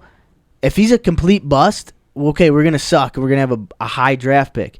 There's the two quarterbacks that are coming into this next year season, would probably be drafted ahead of Bryce Young and C.J. Stroud. Yeah, and they would be the two quarterbacks. Who are these? There's like two coming out of Williams out of USC, and May out of UNC. Yeah. So the two coasts, we got South Carolina and Southern California and North Carolina. Orlowski talks about them like these are gonna be dudes. They're gonna be dudes. So if Jordan Love sucks and the Packers go 3-14 or even 6-11. We're still kind of in that range to be able to trade up and go get a guy. Or, I think if Love sucks and he's so terrible, all right, we're in an okay position to try to go get a different guy. Or Lamar Jackson. Or, say fuck it. Say fuck it. All the marbles. Get rid of Rodgers, get rid of that cap hit, and fucking go get a guy, dude. Oh, man. But yeah, I'm excited. I'm excited to see what we get for Rodgers finally. I think we're gonna find out on the day of the draft. If we don't find out on before or on, I think if the Packers, because obviously the Packers want the 13th pick that the Jets have, but we're not gonna get that. No. I really don't think the Jets are like. They're not willing to give that up. So I think the Packers are going to push it, and they're going to see if they crack, and they're not going to. No. And then I think it gets to day 2, and the Packers are going to want one or both of their second-round picks. They could say, all right, look, we'll trade you Rodgers for both your number 2s and a number 2 next year. Yeah. And if I don't know. I think it's like the Packers are in a tough spot. They have more leverage, but you think the Packers have leverage? Yeah, just because they have less than like when Rodgers said he was thinking about retiring. Yeah, like obviously that hurt, and we probably all saw the headline like, "Oh, the deal would have been done," but Rodgers said he was going to retire. Like, I think that might be a little blown out of proportion. I think the Jets were probably like, all right, we'll do this deal. And then they saw that and were like, oh, all right. Now, but I don't think we were ever going to get a 1 to begin with. No, I don't. It sucks, but I mean, I don't know, man. It's tough. Like, I will trade you Rodgers for sauce. Straight up, motherfuckers. I don't. But if we go to, like, say we get a first round, Dude, I don't know. There's too many variables for for people like myself to talk about. I don't. Because I'm not I don't know nobody knows the ins and outs of NFL executives trading players and draft picks. All we can do is say like, well, he's deserving. Aaron Rodgers is a Hall of Fame quarterback. He's deserving of a first-round pick this year. And then, I mean, like, it comes with, like, well, if he plays more than 1 year, then we get more. But if they win a Super Bowl, we get some. It's like, I just want to cut and dry. Look, I want Rodgers to be traded, so then that's it. Then we're done with this. Every offseason, for how many offseasons have we been talking about? Dude, something. I am done with especially after this past year. I'm just kind of over. I'm done with Rod. There was no reason to skip out on OTAs last year and training with the young guys. Yeah. He didn't train with any of the new young wide receivers. He had Lazard and Cobby and was like, all right, we're good to go. They'll teach him. Like, yeah. I just think it was just such kind of like a bummer, man. Like, It was a bummer. Like, I get that first throw he had to Christian Watson, like, he fucking dropped it. Flat out, straight up, dropped it. Forgot about that. And that sucks. Yeah. But also, maybe if you were, like, working with him all summer, like, he wouldn't have dropped that. Maybe if you were... Getting a relationship. Yeah, if you were putting in the time in OTAs. That wasn't the first, like, Like, I understand there's practice and there's the preseason and all this, but there is things that, like, to go above and beyond in any job. And when you're that good, you generally don't have to go above and beyond, and I get that. I'm not... Yeah. But when you don't, it shows. Like, when you're that good and then you don't do the little extra things, it shows. That connection, I mean, that relationship, that comfortability... It's a lot. Yeah. I mean, I'm sure being a rookie catching balls from a Hall of Famer and not wanting to fuck up, dude, not knowing, not having any of that connection with your quarterback. Having everything rush through your head in that play. First play of the season, oh my first God. play of my career. Like, man, instead of just thinking like, yep, done this 100 times. Yep. It's, oh shit, my first pass from Rodgers, my first, like... I don't know. A bunch can go on Watson. But I agree with that though too. I mean, you should. It's a two-way street in football. When there's vets, when there's other people showing up, it's like listening to Von Miller on the Pat McAfee show. Like, he shows up to all the OTAs. Yeah, he's throwing parties for the whole team. He's doing all this shit to get the team together. Yeah. And he was on the McAfee show yesterday talking how he's like. I mean, the COVID year proved, like, OTAs aren't really needed for us to perform. Like, we can still come out, perform at a high level, but if my team's there, I want to be there. I want to be a part of the team. I want to be with my guys. That's dope. He's like, that's what I want to show them. He's like, I'm going to invite them to my house. We're going to do shit. Yeah. We got to get to know it. And with, Rodgers showing up where he's like, I want to do my own thing. It's like, well, but you got 60 other dudes who are together for how many weeks that you aren't there, where it's like, don't be Favre, dude. Show up. Yeah, it is tough. And I'm excited that we're that's why I'm pumped for Love. He's gone through all this bullshit in his career where it's like, all right, dude. Yeah. Let's go. Now it's your time. You deserve this. That's so true. You deserve to perform good, and I hope to fucking God he does it for himself. Like, I hope he gets to go out there and just fucking shred it to just show everybody, like, I've been here the whole time. And, dude, you know what's shitty? Like, because it's the Packers and we've had 2 Hall of Fame quarterbacks back-to-back, like, unfortunately, no one's going to be rooting for Love other than Packer fans. Because everyone's just going to want to be like, ha, ha. Yeah. See, Pat, you can't always just get your good quarterback. Yeah. God, Love sucked. You shouldn't have drafted him. But, like, it's not his, like, don't. No. I mean, he's going to take the heat. He's going to take the heat unless he shreds. If he sucks, people are just going to fucking forget about him. unless he goes to another team and performs. Right. But I don't know. I fucking hope to God Love just fucks it up, dude. I hope he just fucking shreds. Well, of course, dude, so bad. And it's like, how fun with that. It's so badly like as a fan, I want to win, but like I want Love to just fucking perform just for him, like so bad. Yes, just for him, exactly. Yeah, just kind of just give a fuck you to the whole situation, you know? Right.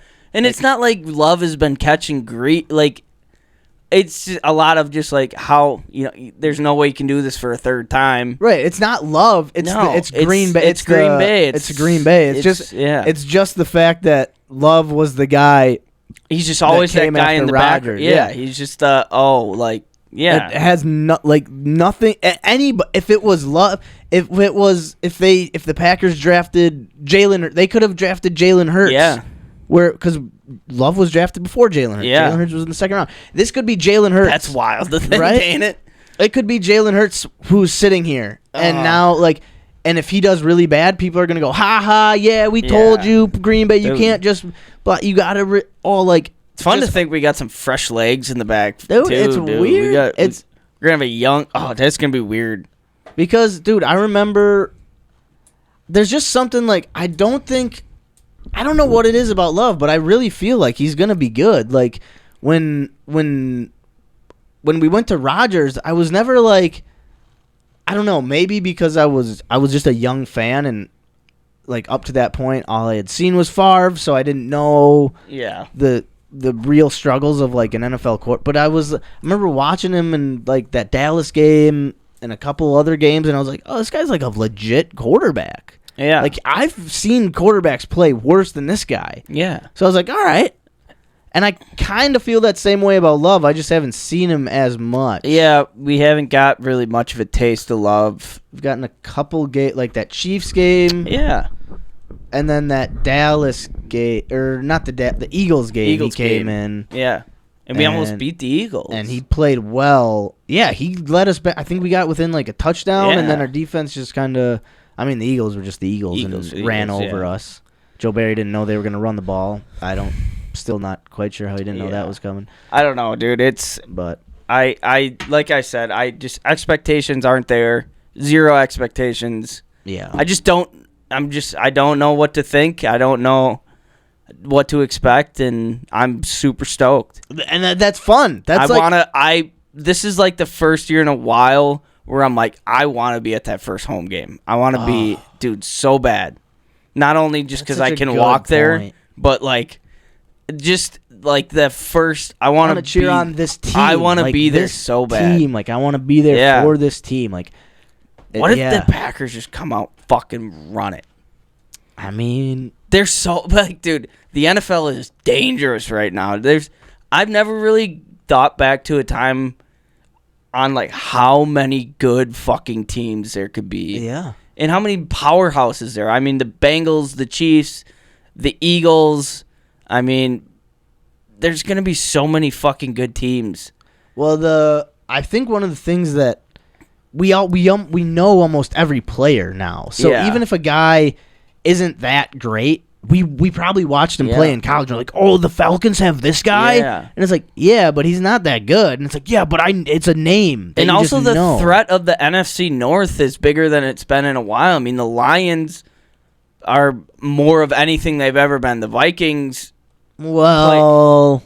I see what you're... But it's in the past, it's we just run the North, there's nothing going on. But I mean, there could...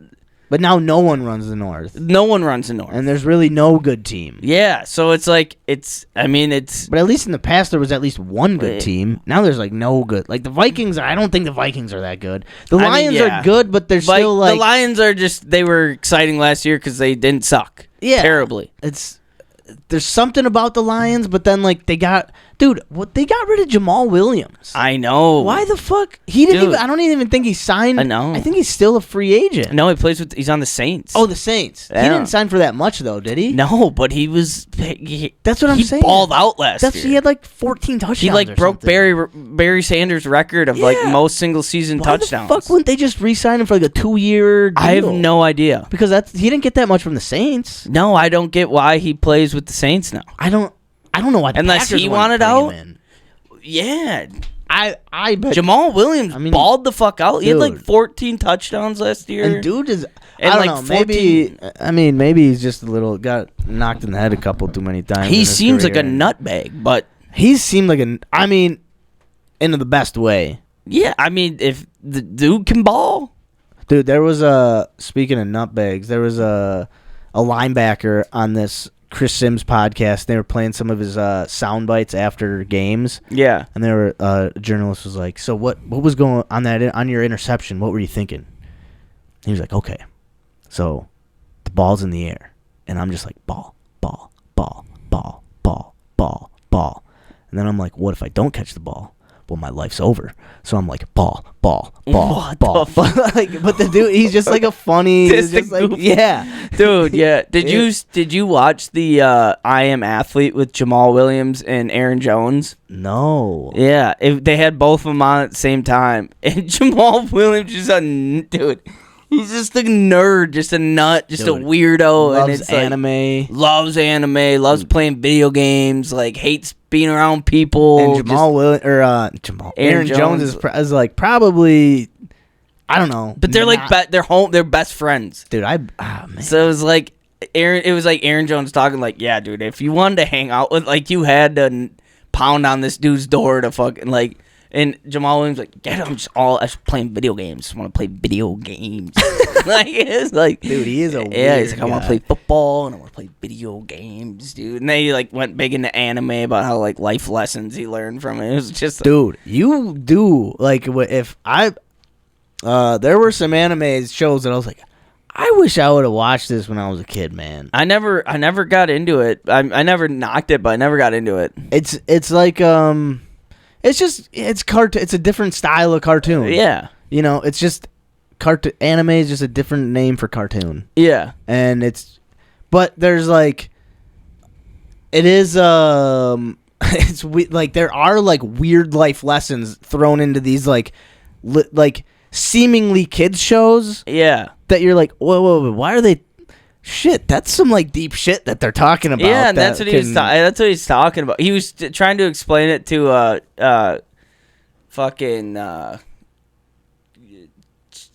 Crowder. What the fuck is his name? Chandon or he was a Channing Crowder. Channing Crowder. Yeah, who's just like a dude, just Southern G. Just loves titties. Does he still have like that weird beard? Yeah, like yeah. He's saying whole. Yeah, jeez, he's a weird dude. Yeah, man. like Jamal Williams is like talking about playing video games. Like, dude, when I was back, I was just like going to the titty club, fucking bitches, dude. He loves fishing too, right? Isn't he a big fisher? Yeah, I like, think he loves fishing. Yeah.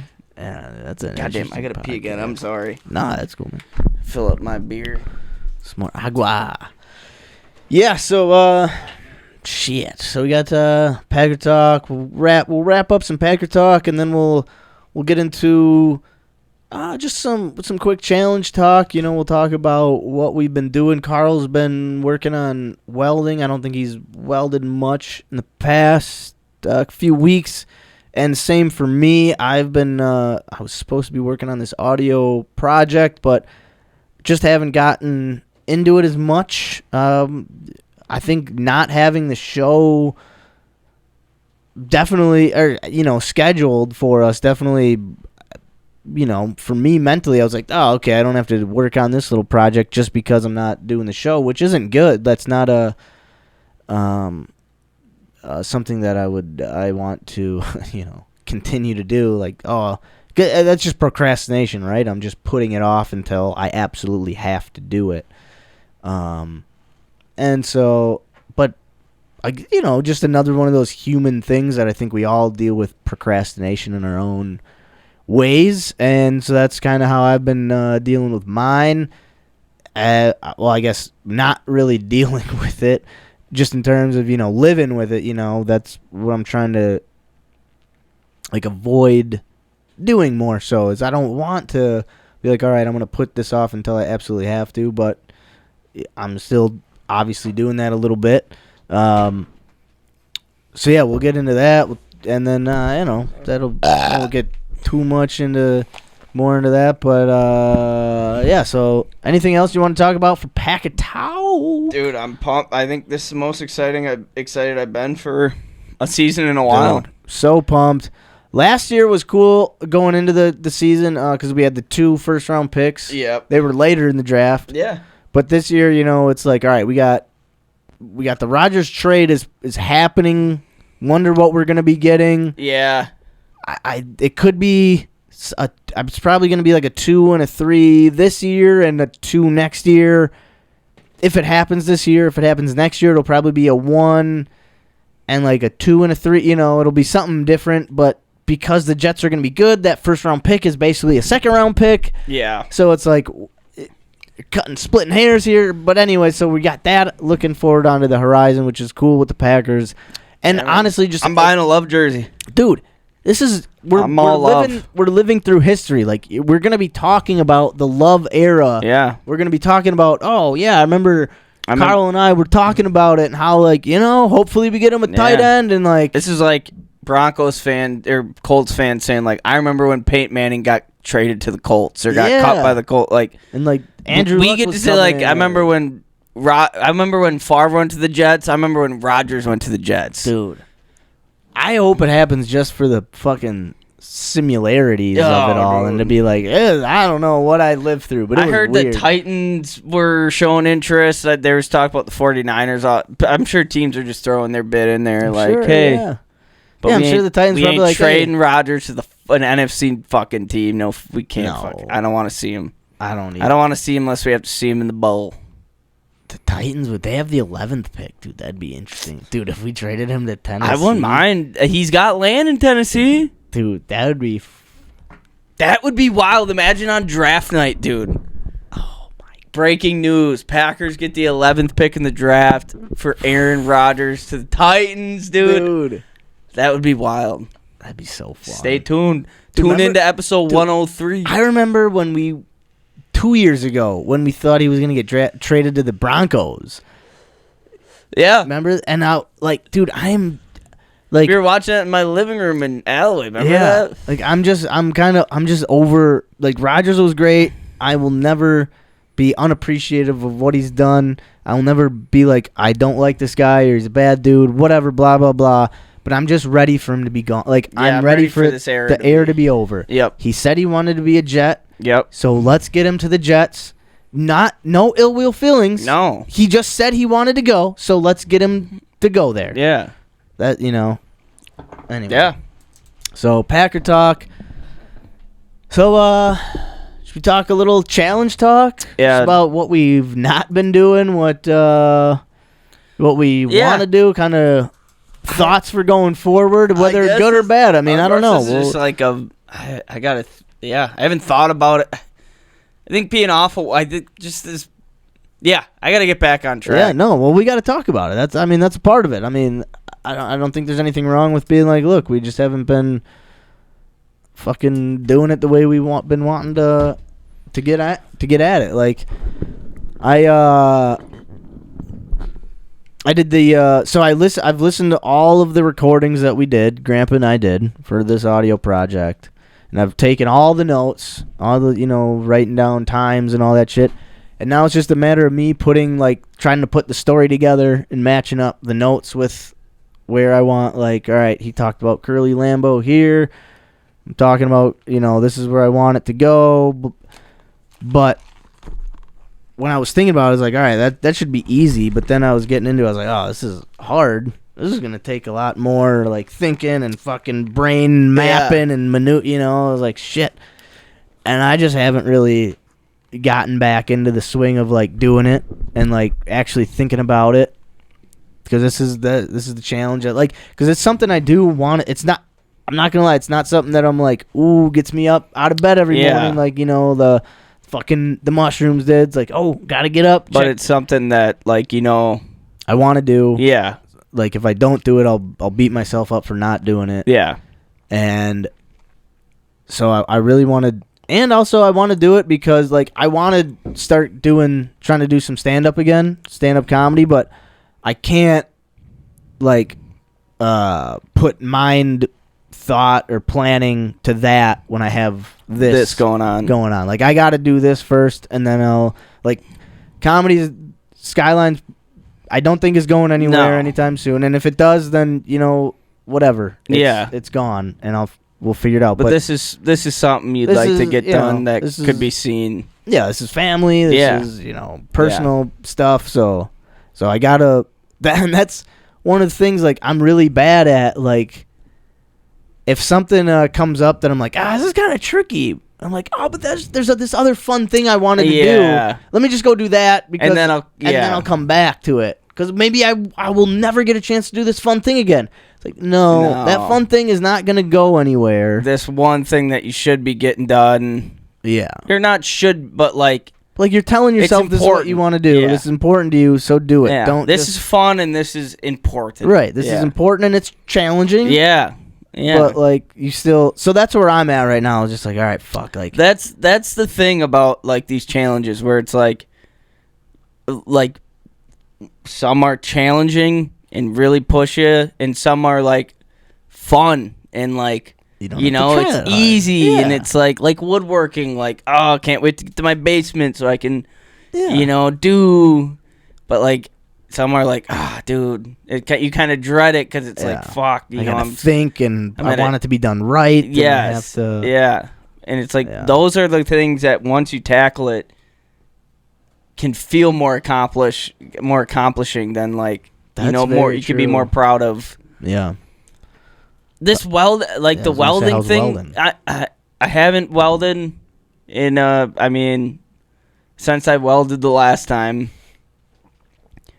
And I think, but I mean, it's I got to figure out. I mean, when you're at work, it's like you have to work. You can't just be like, no, I'm gonna stop working. It's so I have 30 minutes at lunch, and then it's like I have 30 minutes after work. So it's like I got to come up with some sort of plan with this. I have to, like, some sort of end goal.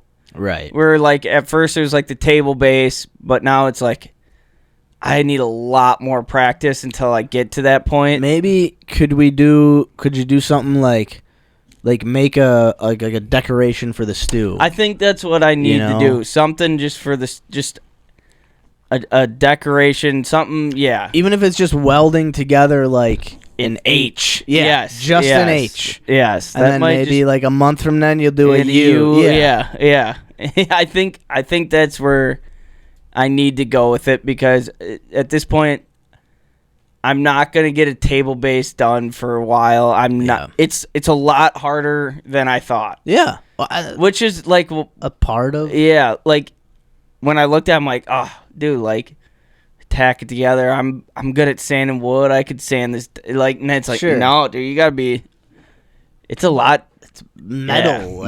So I think electricity. I think that will be my new goal, is just a decoration for the stew. Yeah. Anything, whatever it is, but it's got to be welding. Yeah. And it should also be like a fun, creative thing. That and I think at this point too, if you want to do a K, you want to do a W, whatever like you want to do. Yeah, something. Yeah, just something. Create something for in here that. Yeah. Anything. No nothing big, nothing small, or whatever. Just anything. So I think I just gotta. That's a tough one. Well, I mean. Yeah. I think I just have to try to at least once or twice a week, at least just try to weld something. Just at least try and do a bead. Sure. Yeah. And then at least try and be able to get the machine to where I can turn on. Yeah. And so I can just go and run it without asking. I gotcha. So then it's like I can run it whenever the fuck I want. Yeah. Okay. Which, I mean, that's something I already was shown how to do that. I already forgot. It's been so long.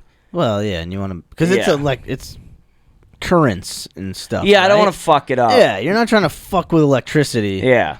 Which is smart. Like, that's not, you don't want to just be like, I know what the fuck electric current works. Like, I got this. I think my goal, if I could set a goal for next week, before next show, is just figure out how to get the machine going.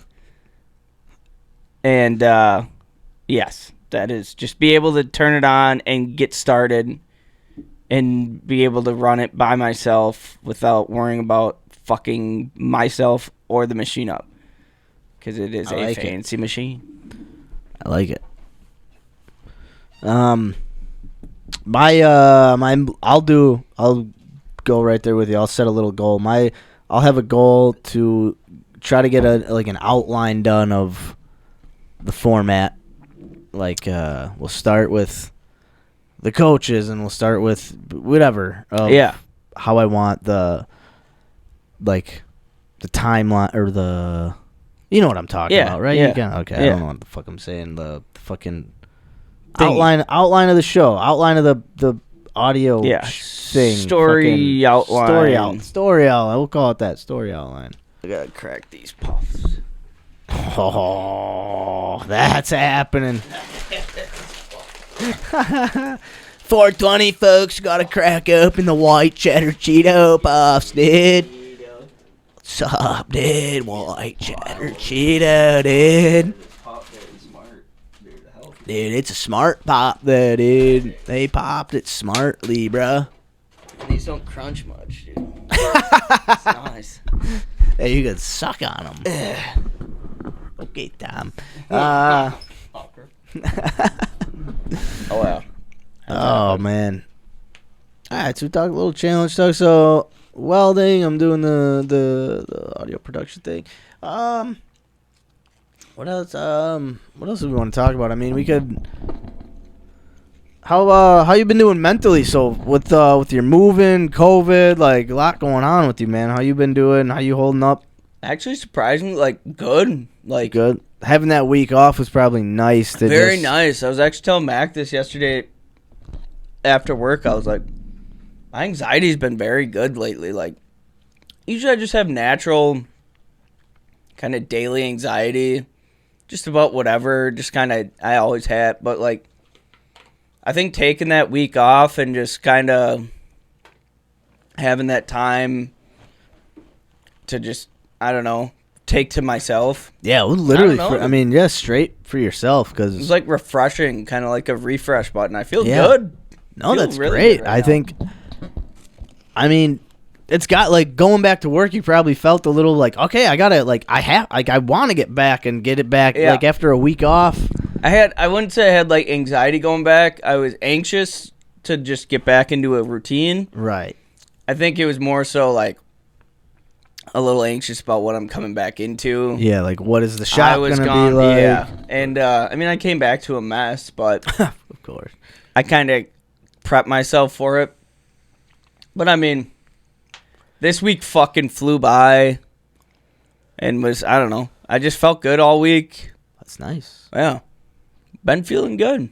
Move was little, honestly, a little sad moving out of that house. Yeah. A lot of memories, a lot of good times. Like, place became a home for me for sure. Well, that basement was, I mean, that was a cool, like, I mean, it's just a cool, just like having a home, a house, a whole house. Yes. Where, I mean, like, I lived there by myself, then with me and Seamus, and then, I mean, right before I moved out, Seamus was like, just no more just dudes being dudes, no more. It's yeah.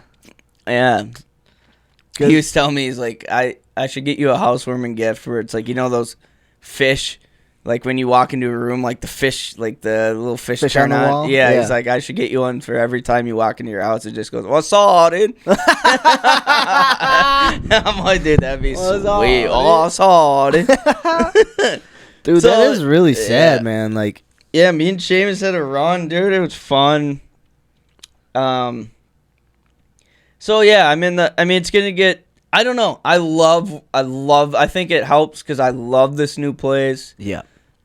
Super happy to be moved in and get to create this new area with Mac. Yeah, like new part of town too. Yeah, man. and it's a nice place, super nice place. Really nice, yeah. Super nice area. Yeah, really nice neighborhood. You guys have like nice houses around you. Like it was like that's one thing I do like and appreciate about like being around Lambeau Field. Like the neighborhoods are nice, It's man. nice, like dude. I mean it's kind of I don't know what you want to call it, fucked up, fucking whatever, but like the areas around places where like that bring money in, like are nice. They're nicer, like because it's up and coming around where we're like it's like they want people to be coming into that area. They don't want people to be like, oh shit, my car got broken into, or like there's like this weird meth house on the corner, you know, like somebody knocking at my door at 10 at night asking for diabetes medicine. Yeah, or like my Uber order I think came to your house. Do you have it? Like that'll definitely happen around Lambeau. But but no, like it's a cool, like it's very Lambeau in general, like the area around Lambeau, even before all the shit started, like renovations and shit, and just not renovations to Lambeau, but renovations around it. It was always like a community neighborhood feel. It was never like, oh, we're Green Bay, Wisconsin. Yeah. It was just like, hey, we're a neighborhood, and then there's this like giant ass stadium here right in the middle of us. Yeah. So you definitely get that, like when you get away from Lambeau, you get a feel of just like, oh, this is just a neighborhood. Yeah, no, like I'm super excited for the season just to see the vibe around the like the neighborhood, and then also like just like the area I have in my like. Moved out of a house, so like at first I was like, fuck, I'm gonna lose a lot of space. But then like moving into this place, I'm like, dude, I have this awesome area for a workshop. Like you guys have more space. More space, dude. More, yeah. And like that, your basement is like done. Like it's finished. Yeah. Essentially. I mean, yeah. Like and I mean I got a fucking big lawn to mow. I was told like you could probably suck down what? 4 or 5 beers mowing that lawn? That's at least a 6-pack. That's at least a 6-pack lawn? But so our next door neighbor is our landlord's father. Yeah. And he's like an older dude, probably in his 80s. Oh, so you can mow his side too. So you seen that big shed back there? He's got a rider. So I told my landlord, like, he was like, I don't know with the lawn, like, I don't know if I'll be there or he'll do it. And I'm like, dude, I'll mow the whole lawn. Yeah. And he's like, all right, well, like, there's a rider you can use. And I'm like, dude, I'll push the whole, like, I got so much. Dude, there ain't nothing better than drinking and driving, though. Oh, I know, dude. I was thinking about it, dude. Like, it's my only opportunity. Look at these curved lines. Look at these squiggly lines. I don't give a fuck. I don't give a fuck. Dude, yeah. And then just sitting in my backyard seeing Lambeau from my backyard. Dude, it's so cool. I'm pumped, dude. Yeah. I'm I'm excited to, like, decorate it, make it become our home. Put some pictures up. Maybe a couple pictures this Saturday. Who knows? You know, something might come up, though. You never know what might. Hey, we got all the time in the world. Oh? Yeah. No, so I'm stoked. How about you, bud? How you been? Good. Mentally, yeah, been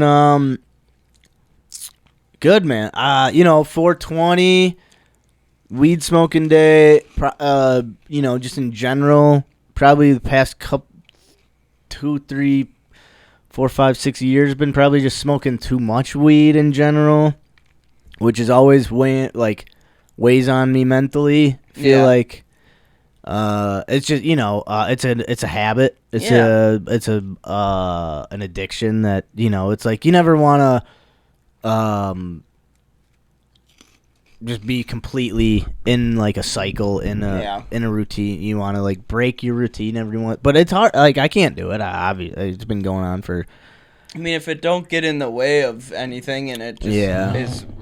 No, and it doesn't. But at the same time, like it gets in the way of my my mental shit. It's such a weird.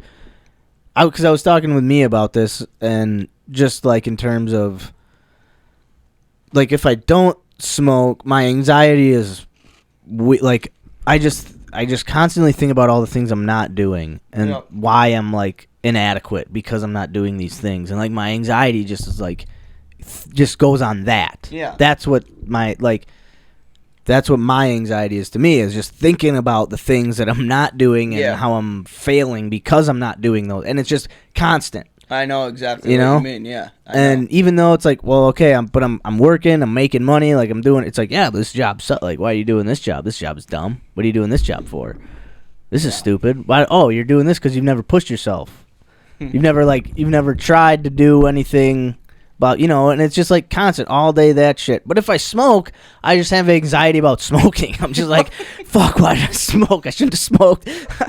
It's like, pick your poison. Yeah, it's like, fuck, all right, well, I smoked, so I'm stoned.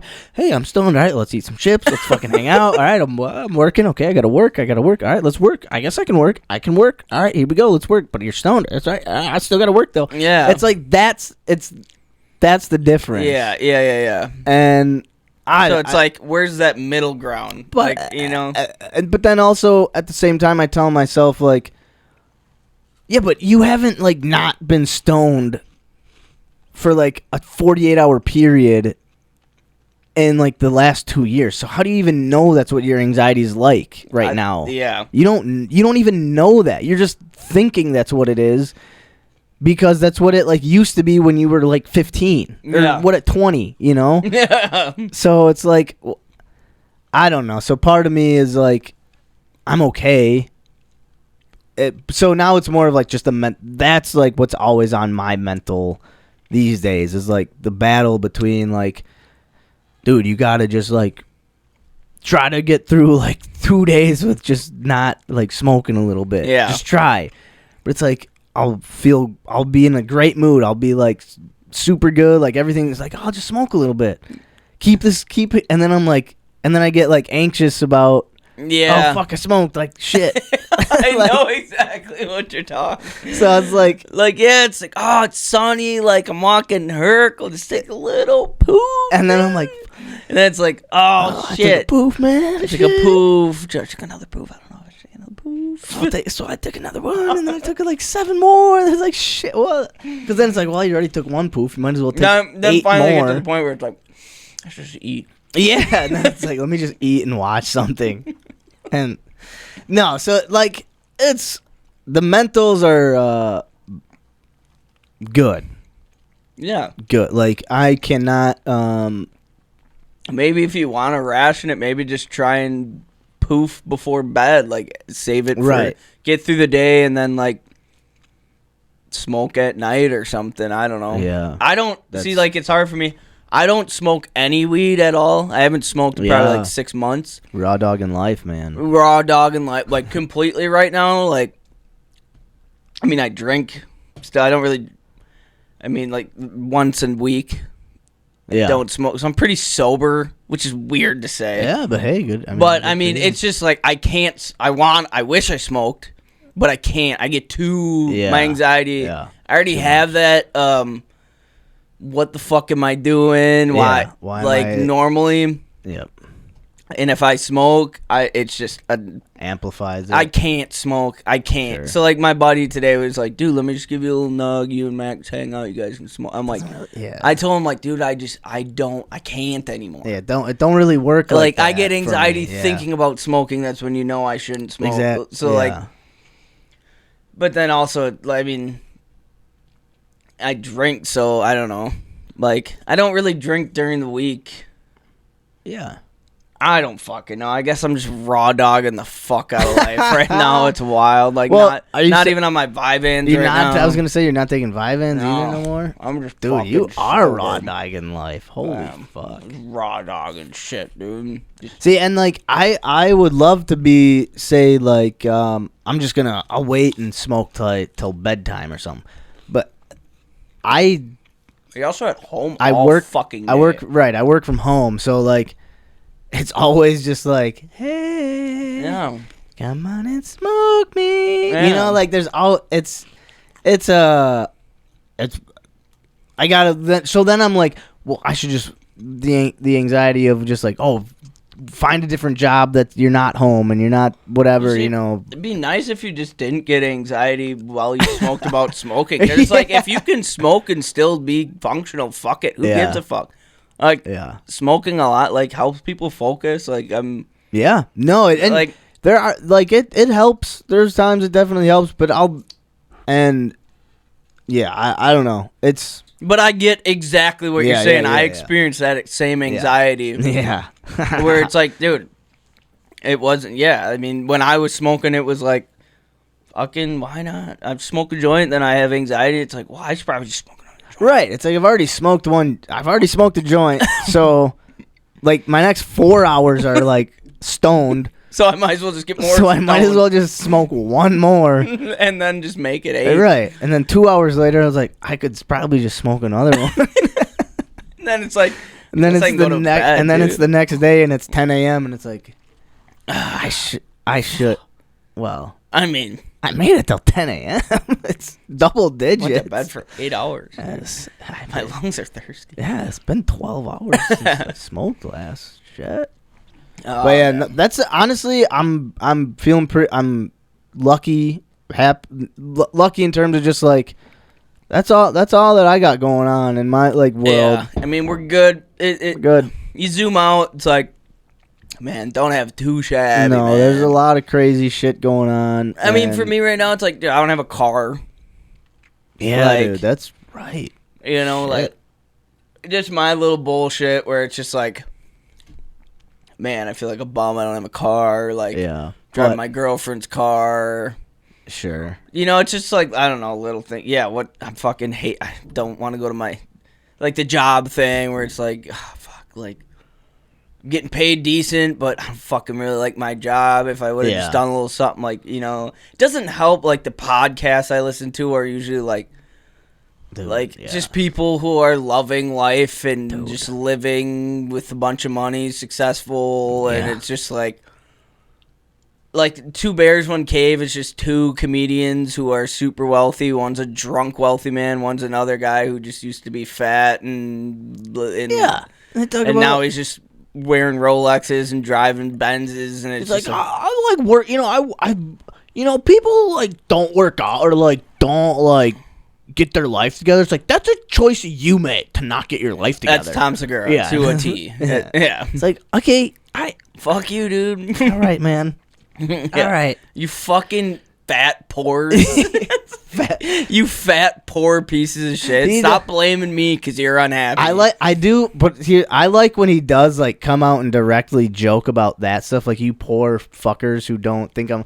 But when he's like, yeah, I just made a life decision to start working out harder and like really like making sure putting my health first and my food for like that's the bullshit where I'm like, fuck off, dude. You have money and you have time. Like that's why you can do that. Yeah. People who don't have money and That's they don't why have you time. were fat when you were poor. Exactly. Dude, you Like were, people who don't have that shit, they just yeah. get by and they're like, fuck, I hope I No. can like maybe do one thing for myself today. Yeah. Whereas like when you're a comedian, like I don't know, like that's why I love just Bert Kreischer just always drunk. at least he just says like I'm a drunk, I'm taking my shirt off. Yeah. Like I don't know.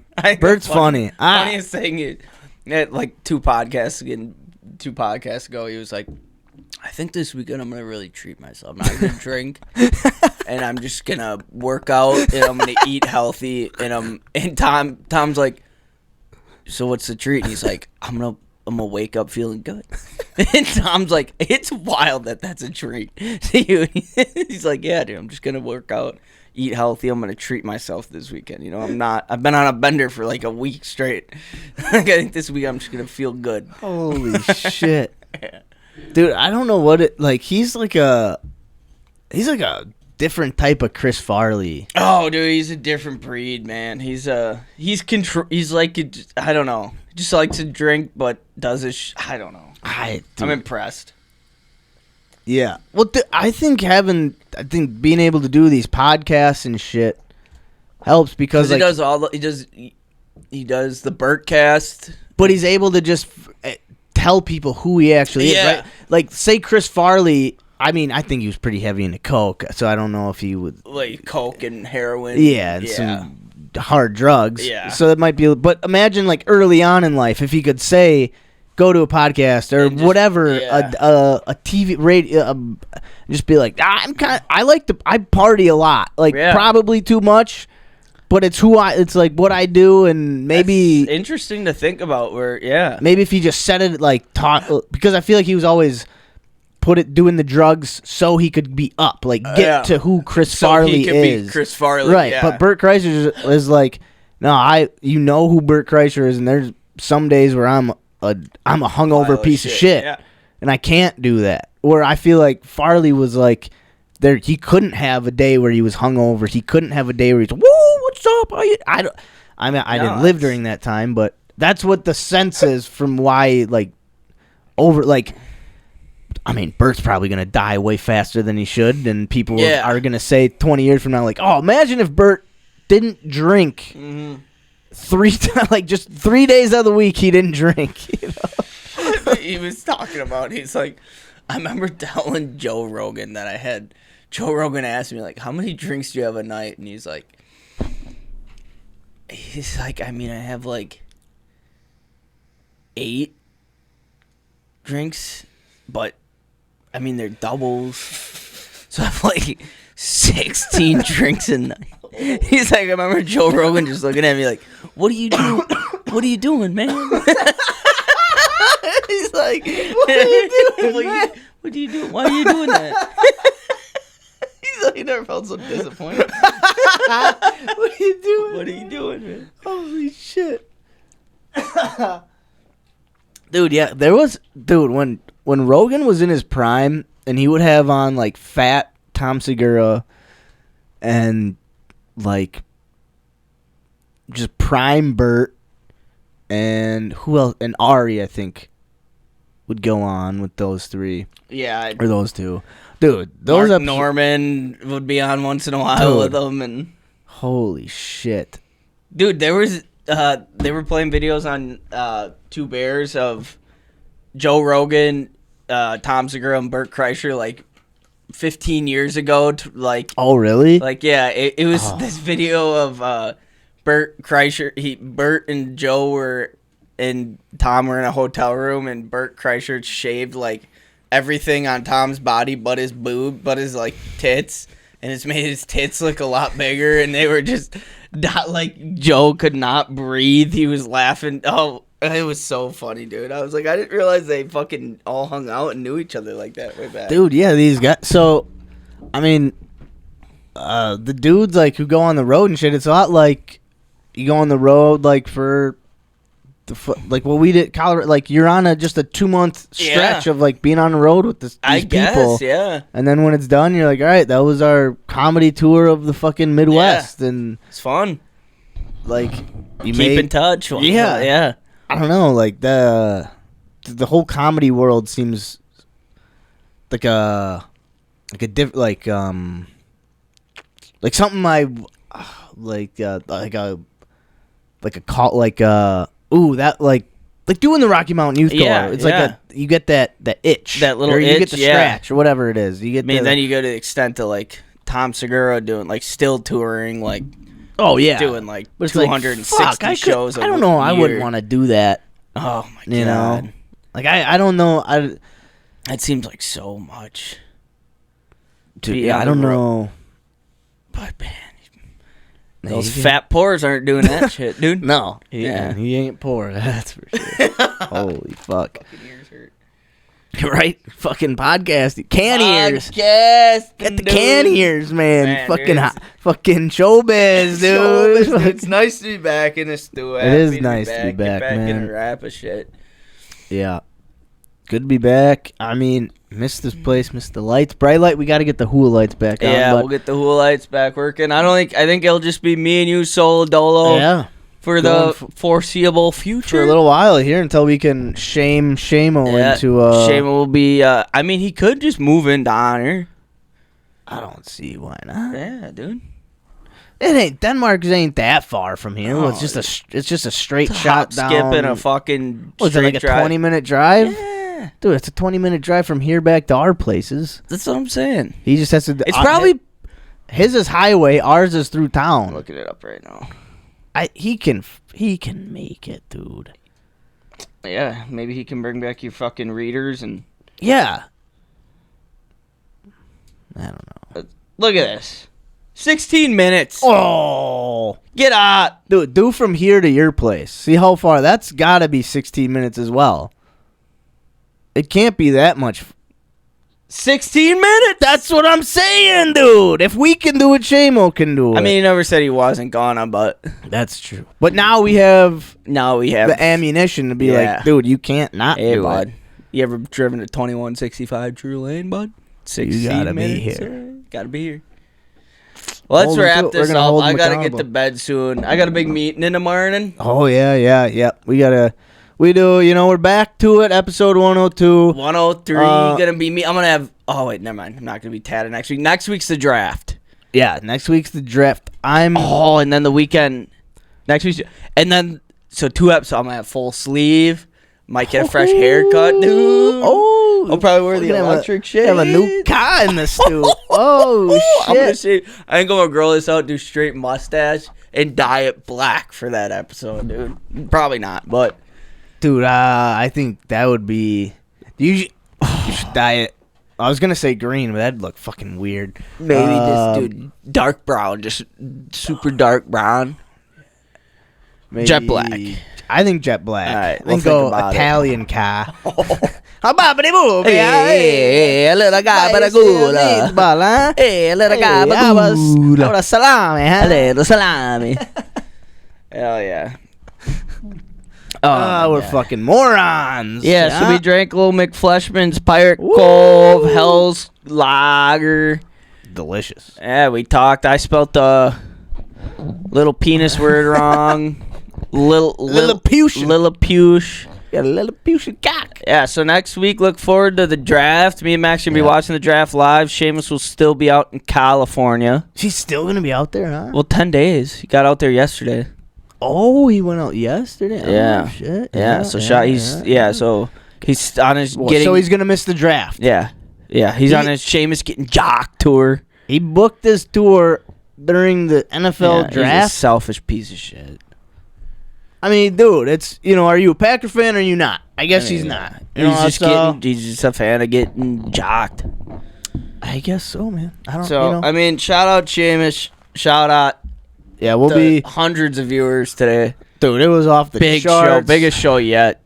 Dude, we gotta figure. Hopefully, maybe we can get Andy, soon. chatting with us next week during the draft. Yeah, maybe we'll do a little advertising before next week. Yeah, maybe we can get a third. Want to do like some chicken wings and like have a little draft day have party. A little draft day party. Fuck yeah, dude. All right, bud. All right, man. All right, man. Hey, good episode. Good shit, man. Episode 102. Happy to be back. Whoo, back in the stew.